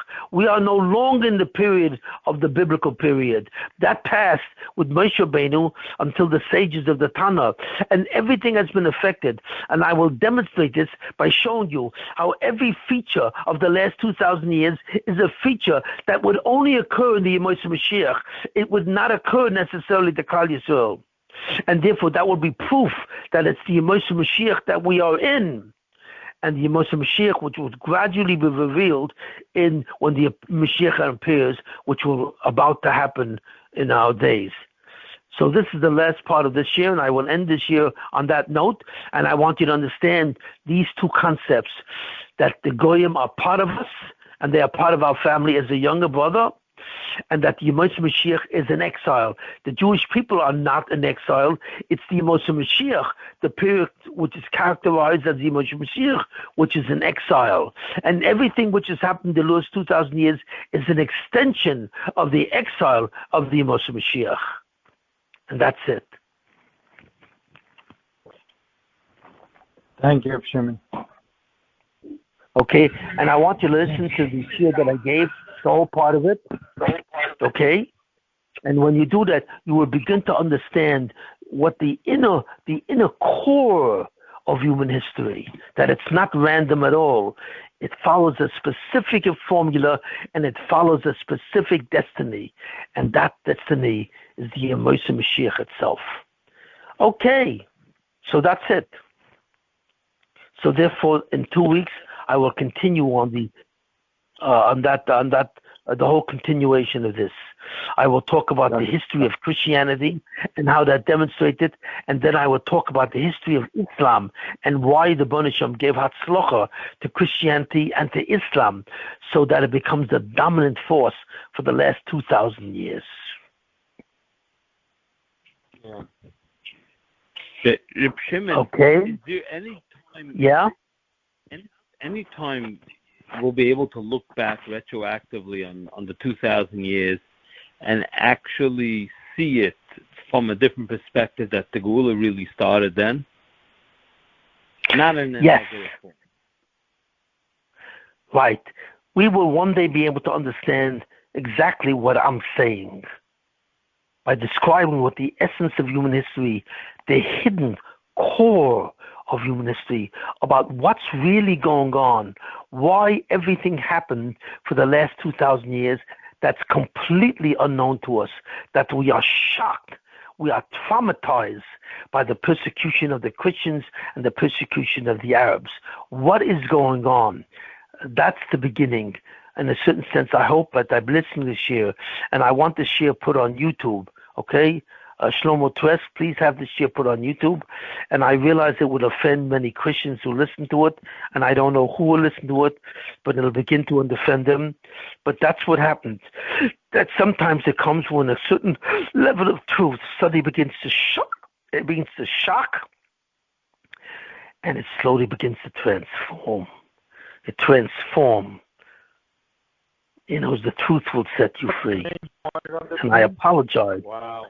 For that. What's the name you wanted under? The Origin and Destiny of Christianity. Well, not really. No, I'll change the title because I don't want people to know what this title, really is. So I won't put the reality of the last 2,000 years. What is actually happening and how it relates to the exile of the Messianic period. That's the title. Too long. You make sure to include Shimon's address.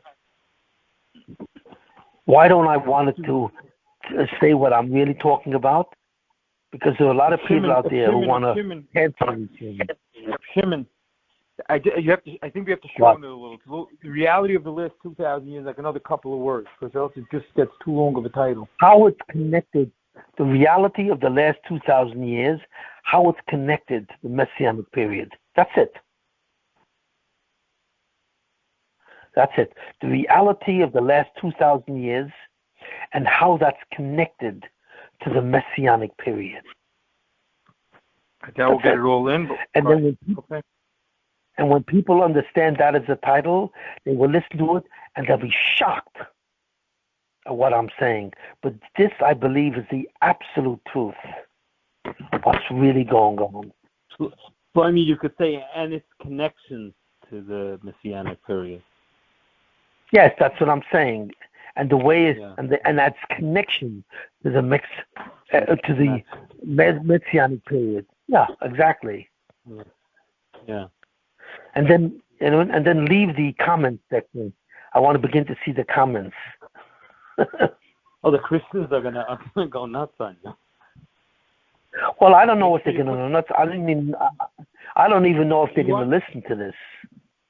Do you want your I remember a mentor giving some shiurim like that, and it was a firestorm of comments. That's why you had to shut it. Okay, but he didn't explain it. He did not explain it that I'm explaining. Yeah. No, you're not being soft on the Jews either, Shimon. You're pretty even. No, right. I'm even-handed, but I'm just saying what's actually going on. I mean, I'm not being soft on the Jewish people. I mean, I have a big kindness to the Jewish people, and God has big kindness to them, or else He would not have taken away the destiny. Yeah. I mean, it's very hard to digest. You know, the choimer of the anti-sinus chinam. But if you read the history of second bias and the Michael, could you stop the recording?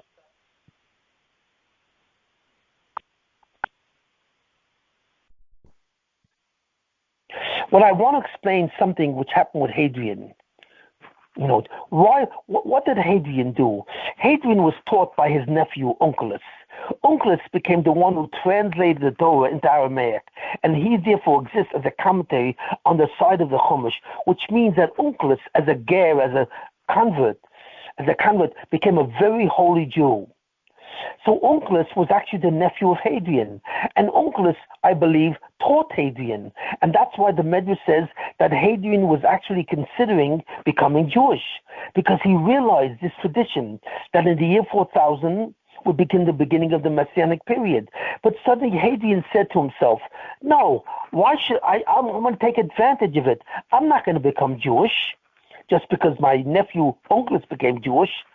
I'm going to rather use this opportunity to bring myself as the Mashiach. I will become the Messianic king of the world, not as a Jew, but as a Goy. I will be the greatest Roman emperor that ever lived. How do I do that? By doing something that the Jews should have done many years ago, because the brothers sold Joseph and they were all obligated to the death penalty. They all should have died. They should have been killed, and so on, many years ago. You know what I mean? So the Jews never did that. They never did that. And Joseph basically forgave them. But I don't know, that mechila, that forgiveness, doesn't really apply. Maybe in a certain sense, it let them off the death penalty. I'm not clear on that, the halacha of that. But if they kidnap another Jew, that's a death penalty. So the question is, why did Hadrian have to do this? And Hadrian wanted to do something that the Jews should have done. But Hadrian realized that this was never done, and he would do it himself, and he would seize the opportunity of becoming a messianic figure himself, and therefore aggrandize, enhance the power of Rome over the whole world. So therefore he thought, I'll do it. I'll take care of this, and I will take 10 of the greatest tzaddikim in the world, and I'll kill them instead of the brothers. He knew he could do that, and God agreed with him. So the real question is, okay, that was done. But the question is, when the Jews received the Torah from Moshe on Sinai, right, 1,500 years earlier, right? Why didn't God want to kill the brothers, or why didn't He want to substitute? It was, why did God ignore or postpone the criminal act of the brothers themselves? In a certain sense, it was a criminal act. And why did God ignore that criminal act? And why didn't God Himself want to do it? And that's what's being asked of me by a number of my students who are very bright. But there's an answer to that. Because why did God postpone it for 1,500 years until Hadrian? Why? Where Hadrian would realize that it would be the beginning of the Messianic period, and whoever did that would be Zocher, would be worthy of becoming a Mashiach, or having Messianic powers, and he would transfer those Messianic powers to the Romans. Why? Because it was necessary. In other words, Klal Yisrael was faced with a tremendous obstacle. Yes, you have no idea what that obstacle, and that was an obstacle kaviyachol to the Bnei Shalom. Because Klal Yisrael, because of their intrinsic internal behavior, always confronted each other and had the laws of sinas chinam. And it was necessary for Klal Yisrael to love each other so that the Messianic revival can be possible. Rabbi Akiva could only have become the Mashiach if the Jews loved each other. But as long as the Jews didn't know each other, God could not bring the Messianic period, even though there was a real Mashiach with the 50th gate. So God had to find a schus. He had to find a schus that the Jews would have in some way that would enable them to begin the Messianic period. And there was no such schus. But suddenly, God gave them the schus of what? Of the tikkun of the brothers. One of the greatest instances of sinas chinam in Jewish history was what?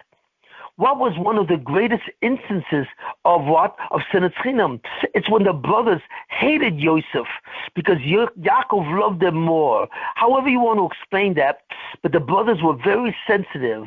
And therefore, the reason why they're liable for the selling of Joseph, because it was not done for the reasons of being lishma totally.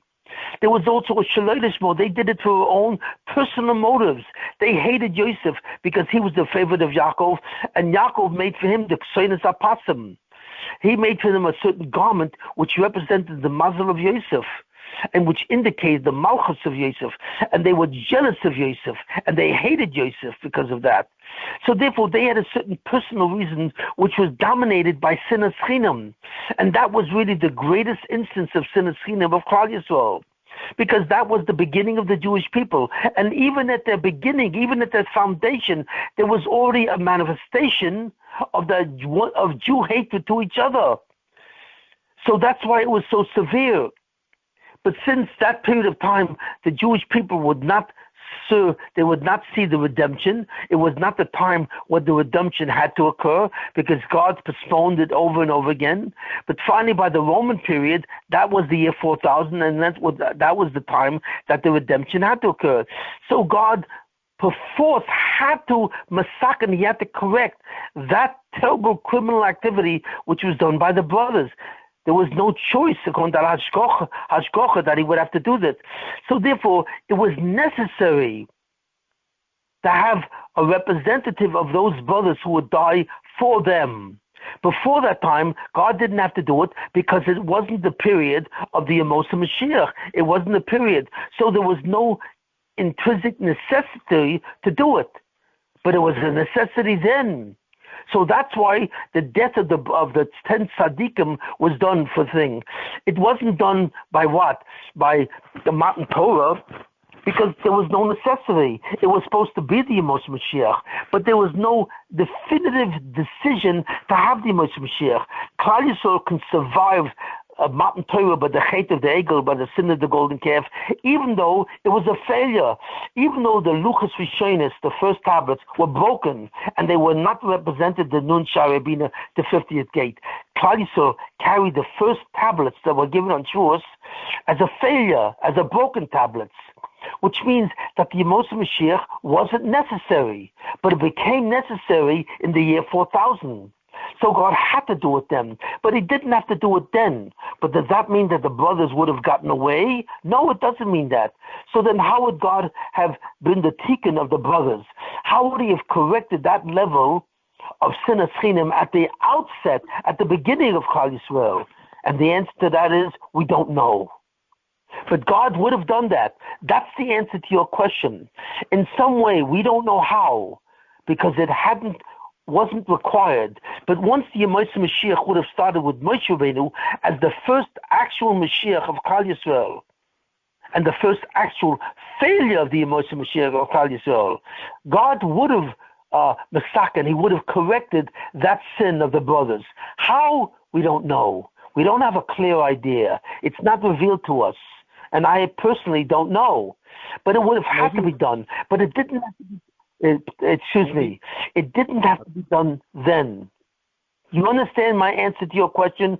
But at the time of Hadrian, it had to be done because that was the beginning of the Yemos Mashiach. So there was no way Kaviochel, for God to get around it. So that's why Hadrian was told that, and God knew that Hadrian would try and take advantage of it. He would try and take advantage of the Messiah, that a new nation would be created that would be Messianic. He didn't know which nation. Hadrian did not understand that role would have been given to Christianity, to the descendants of Esau in a certain sense, which were the Romans in a certain way. He did not understand that, so he thought that he could capture that. But he understood that the only way to capture that Messianic purpose and destiny, by him being misaken, by him correcting the criminal activity of the brothers. And therefore he saw that now I can take advantage of us. And the Romans were extremely sensitive to whoever declared himself to be a Mashiach. Because it doesn't make sense, like I said last time. Why were the Romans so disturbed by Jesus? Even if he was some of the people, only a small minority of Jews believed that he could be the Mashiach. The majority of Jews didn't accept that. So why were the Romans so disturbed by that? Because they knew about that tradition, and therefore any possibility of a person declaring himself Mashiach and even being believed about that in the Jewish people, they had to kill, they had to eliminate him. Why? Because the Romans knew that this belief in the Messiah, that now was the period of the actual beginning of the Mashiach, would be accomplished one way or another. Therefore, they were highly sensitive to the possibility of that destiny, and that's why they went after Jesus. That's why I believe they went after Jesus. The same reason that Hadrian wanted to mistaken the activity of the brothers in selling Joseph, because he knew about that destiny. The Romans knew that destiny also. They knew it even before Hadrian. But Hadrian was the first Roman emperor that had the idea to usurp that destiny for himself. So therefore, he finally started it. And therefore, he usurped that destiny with who? None other than the Mashiach of the Jewish people. And who was that?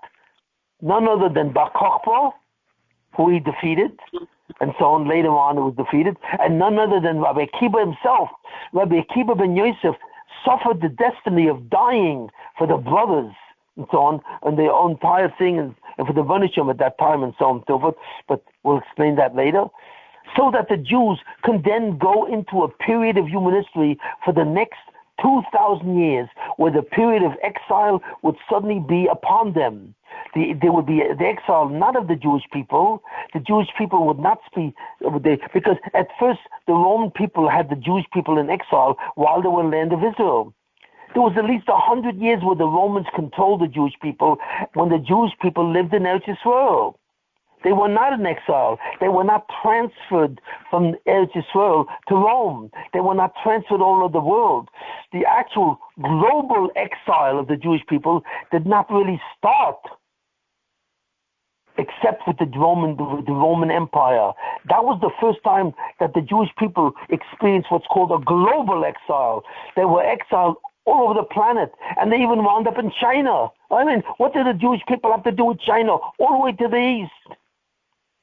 Because that's when the exile truly started as a natural state of the Jews. From now on, the Jewish people would not live in the land of Israel, and they would live all over the world. And that global exile characterized the Yemos Mashiach, where the Jews were part of the whole world, where they were influenced the whole world in some way. And that's what happened. That's when the exile really started of the Yemos Mashiach, by the fact that it was global. But before then, it would not have started. The Jewish people would have been able to alter the world by making Egypt Jewish, and once Egypt accepted the Judaism of the Jews from Yosef HaTzadik, who was destined to give that to them. That's why Joseph went to Egypt, to make them Jews, so that they should all receive the Torah. And that's when the exile started. But it was only a local exile. There was only the exile in Egypt, and then they would return to Israel. There was no... The purpose of the giving of the Torah in Egypt was not that the Jews would be exiled all over the world. There seemed to be no concept that the Jews would experience a global exile. In fact, they were not supposed to experience even an exile. It's only because of the schus of Rachel Imenu that there was even a possibility of an exile out of the land of Israel. You see. So that's why the first period of the Nevi'im was always in Israel. The Philistines persecuted the Jewish people in the time of Shimon, in the time of Samson. Every exile the Jewish people had was simply a domination by a Goyish people while they were in Israel. There was no concept of a global exile.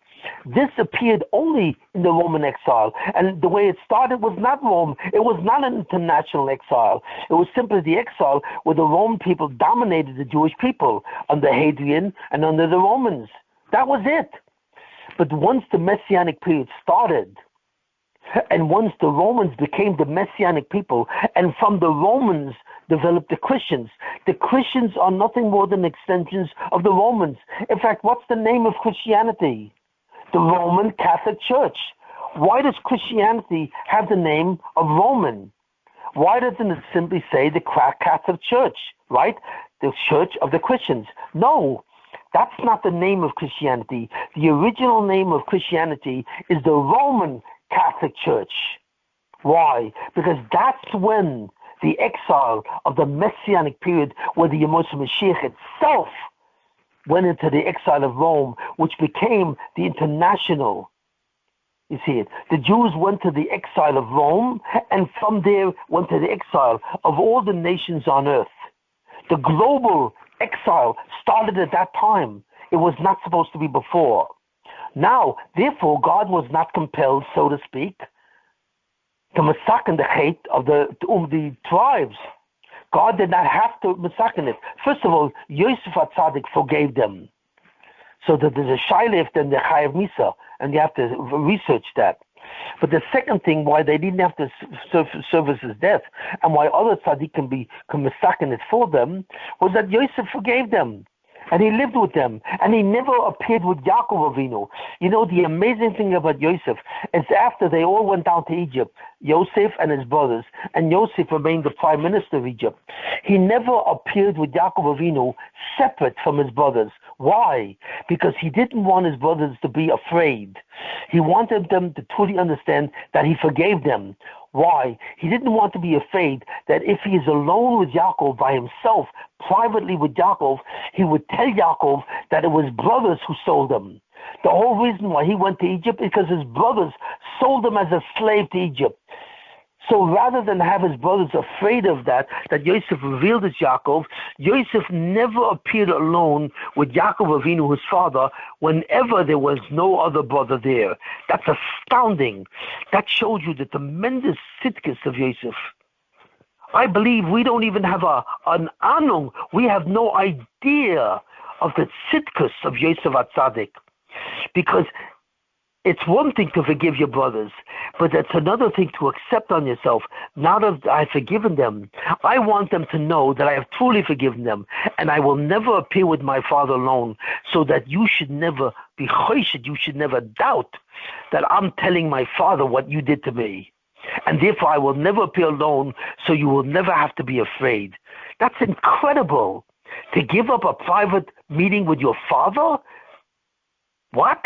Who ever heard of that? I have never heard of that a Jew would do that. That was the incredible tzidkus of who Yosef was. You see, you think that Yosef was a simple man. There's a reason why Yosef is called Yosef HaTzadik, and none of the other brothers is called HaTzadik. It's only Yosef HaTzadik, and he was the Bechir Sheba, which is B'Shvatim. He was the greatest of the Shvatim. There was no brother that matched Yosef HaTzadik, including Yehuda, who was the leader of the brothers, and he was the forerunner of the Mashiach ben David. Even he didn't match Yosef. No one was like Yosef. An absolute tzaddik. So that's what Yosef did. So therefore we see that in some way God postponed the destiny of their tikkun, but he had to do it by the time of Hadrian. He had to do it because that would be, Klal Yisrael would need that schus. They would need some form of rehabilitation, some form of repentance, so that the sin of the brothers would have to be, in a certain sense, rectified. So therefore God was forced to rectify through the 10 tzaddikim, and Hadrian knew this. and it was never done before. Now, does that mean that the brothers would have gotten away? No. But we do not know how God would have taken it. We do not know what he would have done. Maybe someday we will know. But fundamentally, God allowed it to be. And that's my answer to your question. Why God didn't masak and why didn't he correct the sale of Yosef for the brothers before by Matan Torah? Because God started the Yemais Mashiach. He wanted to start it by Matan Torah.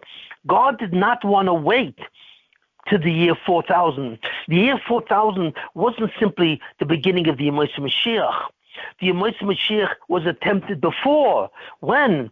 By Matan Torah, by the giving of Torah. When the Jews went to Sinai, God had every intention of starting the Yemais Mashiach with Moshe Rabbeinu as the Mashiach, and the Luchas Rishonis, the first tablets of the law, the Ten Commandments, was the 50th gate. But it was canceled because of the chait, the sin of the golden calf. You see it. That's when it was supposed to start, but it didn't have to start. It was not a compulsion. It was not the year 4000, which was a time God had to start it. That was the destiny of the year 4000 and onward. For the last 2,000 years in Jewish history and human history, there would be the Golus, the exile of what? Of the Yemos Mashiach would go into Golus, not the Jewish people. And as the Yemos Mashiach would go into Golus, the Jewish people would have to experience a global Golus, which they never experienced before. So that's a tremendous difference between the Golus of Klal Yisrael for the last 2,000 years under the Christians, who are an extension of the Romans, and that's why they're called the Roman Catholic Church, from the Golus before, the Golus of Babylonia, which they went back from Babylonia, the Golus Persia, which they went back to Eretz Yisrael from Persia, the Golus of the Greeks, which was not a true Golus because they were in Israel, and the Golus of the Romans, first, because they were in Israel. But it was only decided because now had to start the Yemais Mashiach, so therefore the Jews had to go into a golus, a global golus. So that's why God had to correct the sin of the brothers. So I think I'm answering you in terms of describing to you the whole destiny of human history. The destiny of Matan Torah, the destiny of Moshe Rabbeinu as the Mashiach, the destiny of the loss of that, and they feel that had to go on. You see it, and the destiny of the Romans, and the destiny of the Jews under the Romans, and the destiny of the Messianic period through a substitute. Everything in Jewish history and human history makes sense. There is nothing random, even though it looks like, it's random. It makes no sense whatsoever why the Jews have to be persecuted for the last 2,000 years. And the reason why the Jews are specifically selected for persecution by the Christians and the Muslims is because the Christians and the Muslims has taken over the destiny of the Jewish people to bring the Mashiach. And they now are the religions of the Mashiach, through Jesus and through Muhammad, or through the 10th Imam by the Shiites. And because of the fact that the Goyim now have to punish the Jews because the Jews are anti-Semites. That's right. The Jews themselves are anti-Semites. The definition of an anti-Semite is when someone hates a Jew. But what happens if a Jew who's a Semite hates another Jew who's a Semite? Well, nobody ever thinks that that's an anti-Semite, but that's the worst anti-Semite of all. The biggest anti-Semites in history are the Jewish people themselves because of the Sinas Chinam. Sinas Chinam is the ultimate anti-Semitism, but you don't see this because you don't understand it. And they have to be purified for the anti-Semitism. So what happens? So the Goyim, who are now substitutes for the Jews, become the new anti-Semites. But they are only anti-Semites of the second category, of the second order. The original anti-Semites, the first anti-Semites, are the Jewish people themselves. And you don't understand this and you don't know this. And I'm telling you this tremendous chiddush. The original anti-Semites were Jews, and they are being punished, and therefore they have to be purified, and they will be purified by what's called secondary anti-Semitism. So primary anti-Semitism is when the Jew hates another Jew, when he doesn't observe the mitzvah of Ahavta L'Recha Kamocha. that a Jew has to love another Jew because they are one family. Now there will be secondary anti-Semitism. And what's that? That the Goyim will now be anti-Semites in addition to the Jews and because of the Jews. And this is what's really going on in Jewish history. And eventually we hope it will end. But what the Yemoshe Mashiach would have looked like had Moshe Rabbeinu been the Mashiach, and that he brought the Jews to Eretz Yisrael, and that the Jewish people would have started the Yemoshe Mashiach at the time of Matan Torah. We do not realize that originally Matan Torah was the Yemoshe Mashiach, but it was a voluntary Yemoshe Mashiach. It was supposed to be the Moshe Mashiach, but it didn't have to be it. There was still free will for the Jewish people to cancel the Yemoshe Mashiach and have it happen later on. We don't understand that the Matan Torah was the original Moshe Mashiach, but it wasn't compelled. Only by the time of Hadrian, by the time of the Roman, was it compelled, because that was the year 4000 when God had to start the Yemoshe Mashiach according to his program.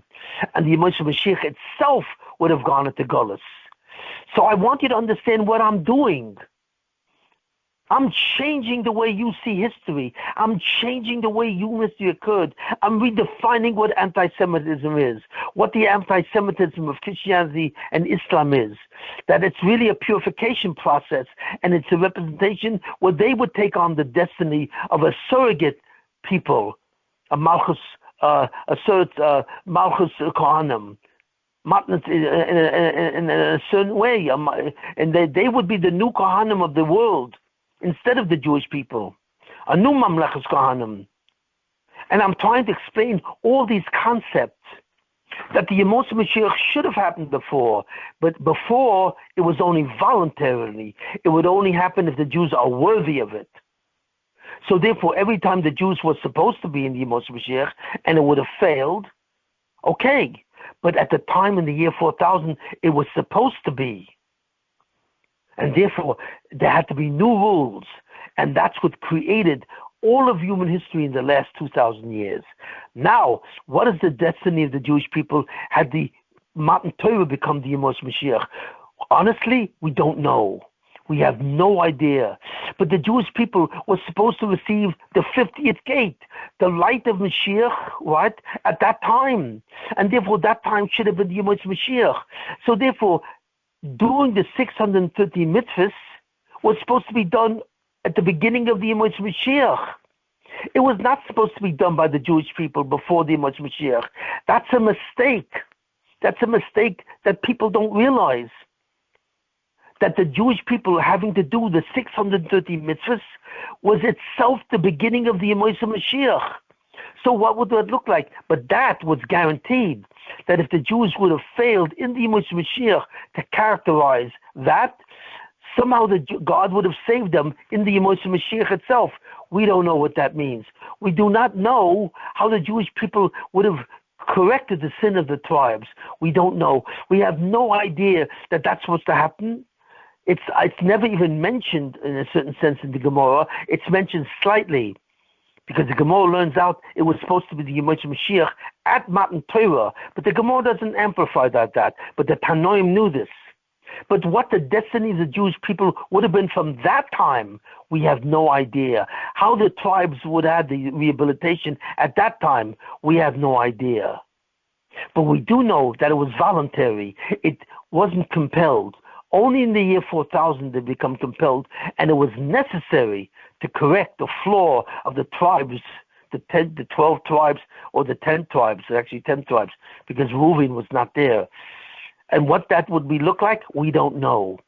So there's a tremendous amount that we do not know about the destiny of the Jewish people. We just have inklings, we have slightly. But I'm presenting you what actually happened, even though I cannot present it to you in the full details, because I don't know the full details. That has yet to be discovered. But this is Jewish history, the way I am describing it. And this has to be known. And if you understand, even at the level which I am describing it, you will suddenly have a completely different understanding of what God is doing. That it's not random. It's not a free-for-all. There's a program here. And everything that the Rebbeinu Shem is doing, he is doing with a reason and with justice. You know what I mean? God is a just God, and that's why we say dynamis. And just because you don't see God as a just God, you see God as an unjust God or as a cruel God. You see it because you have no idea what the Rebbeinu Shem is doing, and God refuses to reveal Himself to all of us. But only when we begin to understand what is actually going on in it, God's relationship with the Jewish people, that God says that Moshe Rabbeinu says, "Hatzor tomim poloi," that the rock, His work is perfect. God is the true Dayan, and there's nothing that God does that is a feature of injustice. God has nothing to do with injustice. The essence of God, or at least in the Eloki, the Malbush, that God reveals to us as the Midas Adin, as the act of justice, everything is included in the justice. And therefore, justice means that there's a reason why everything happens. There is no exception to that thing. The only thing we hope, that God is not a God of justice. God is a God of mercy. But God says to you, I will not be a God of mercy. How? I will only be a God of mercy if you are brothers. If you treat another Jew like a brother, then I will be like a father. And as a father, I will love you and act mercifully. But if you are not loving with each other, where you fight with each other, you have sinned chinim, then I will be a king, not a father. And as a king, I will only require you to respect yourself. But I will not love you through the action of mercy. So when we want God to be merciful and not just, we have to be loving to each other and so on. And that is the fundamental principle, that is the most important principle which Klal Yisrael has never realized in all of its history. I don't know why. I don't understand this. But they have never realized, and they have never gotten that message, that if we don't love each other as brothers, we fail to be deserving as through mercy. And the only reason why God is merciful is because He says, you know what I mean?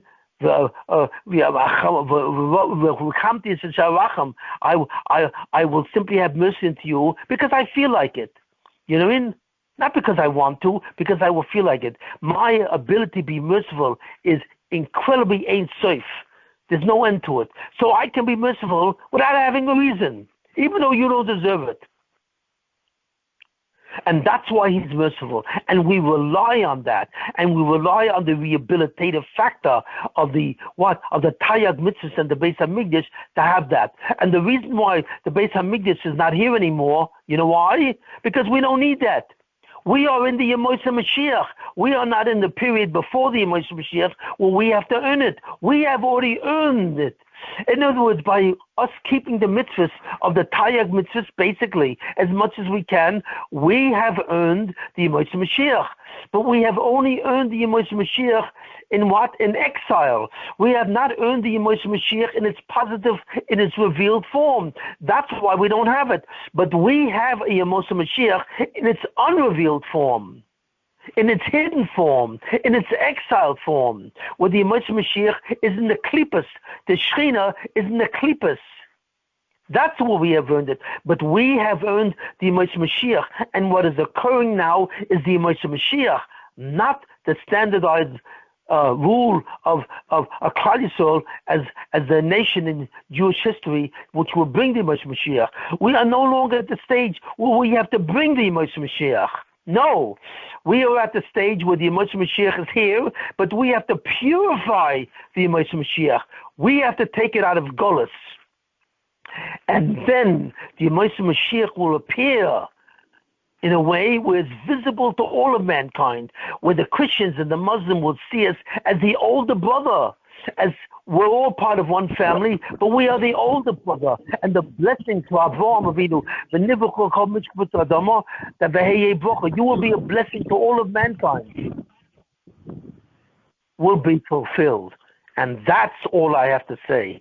Next week, I will continue on this and so on. But I have given you the essential, intrinsic core of human history, from Matan Torah to the end of human history.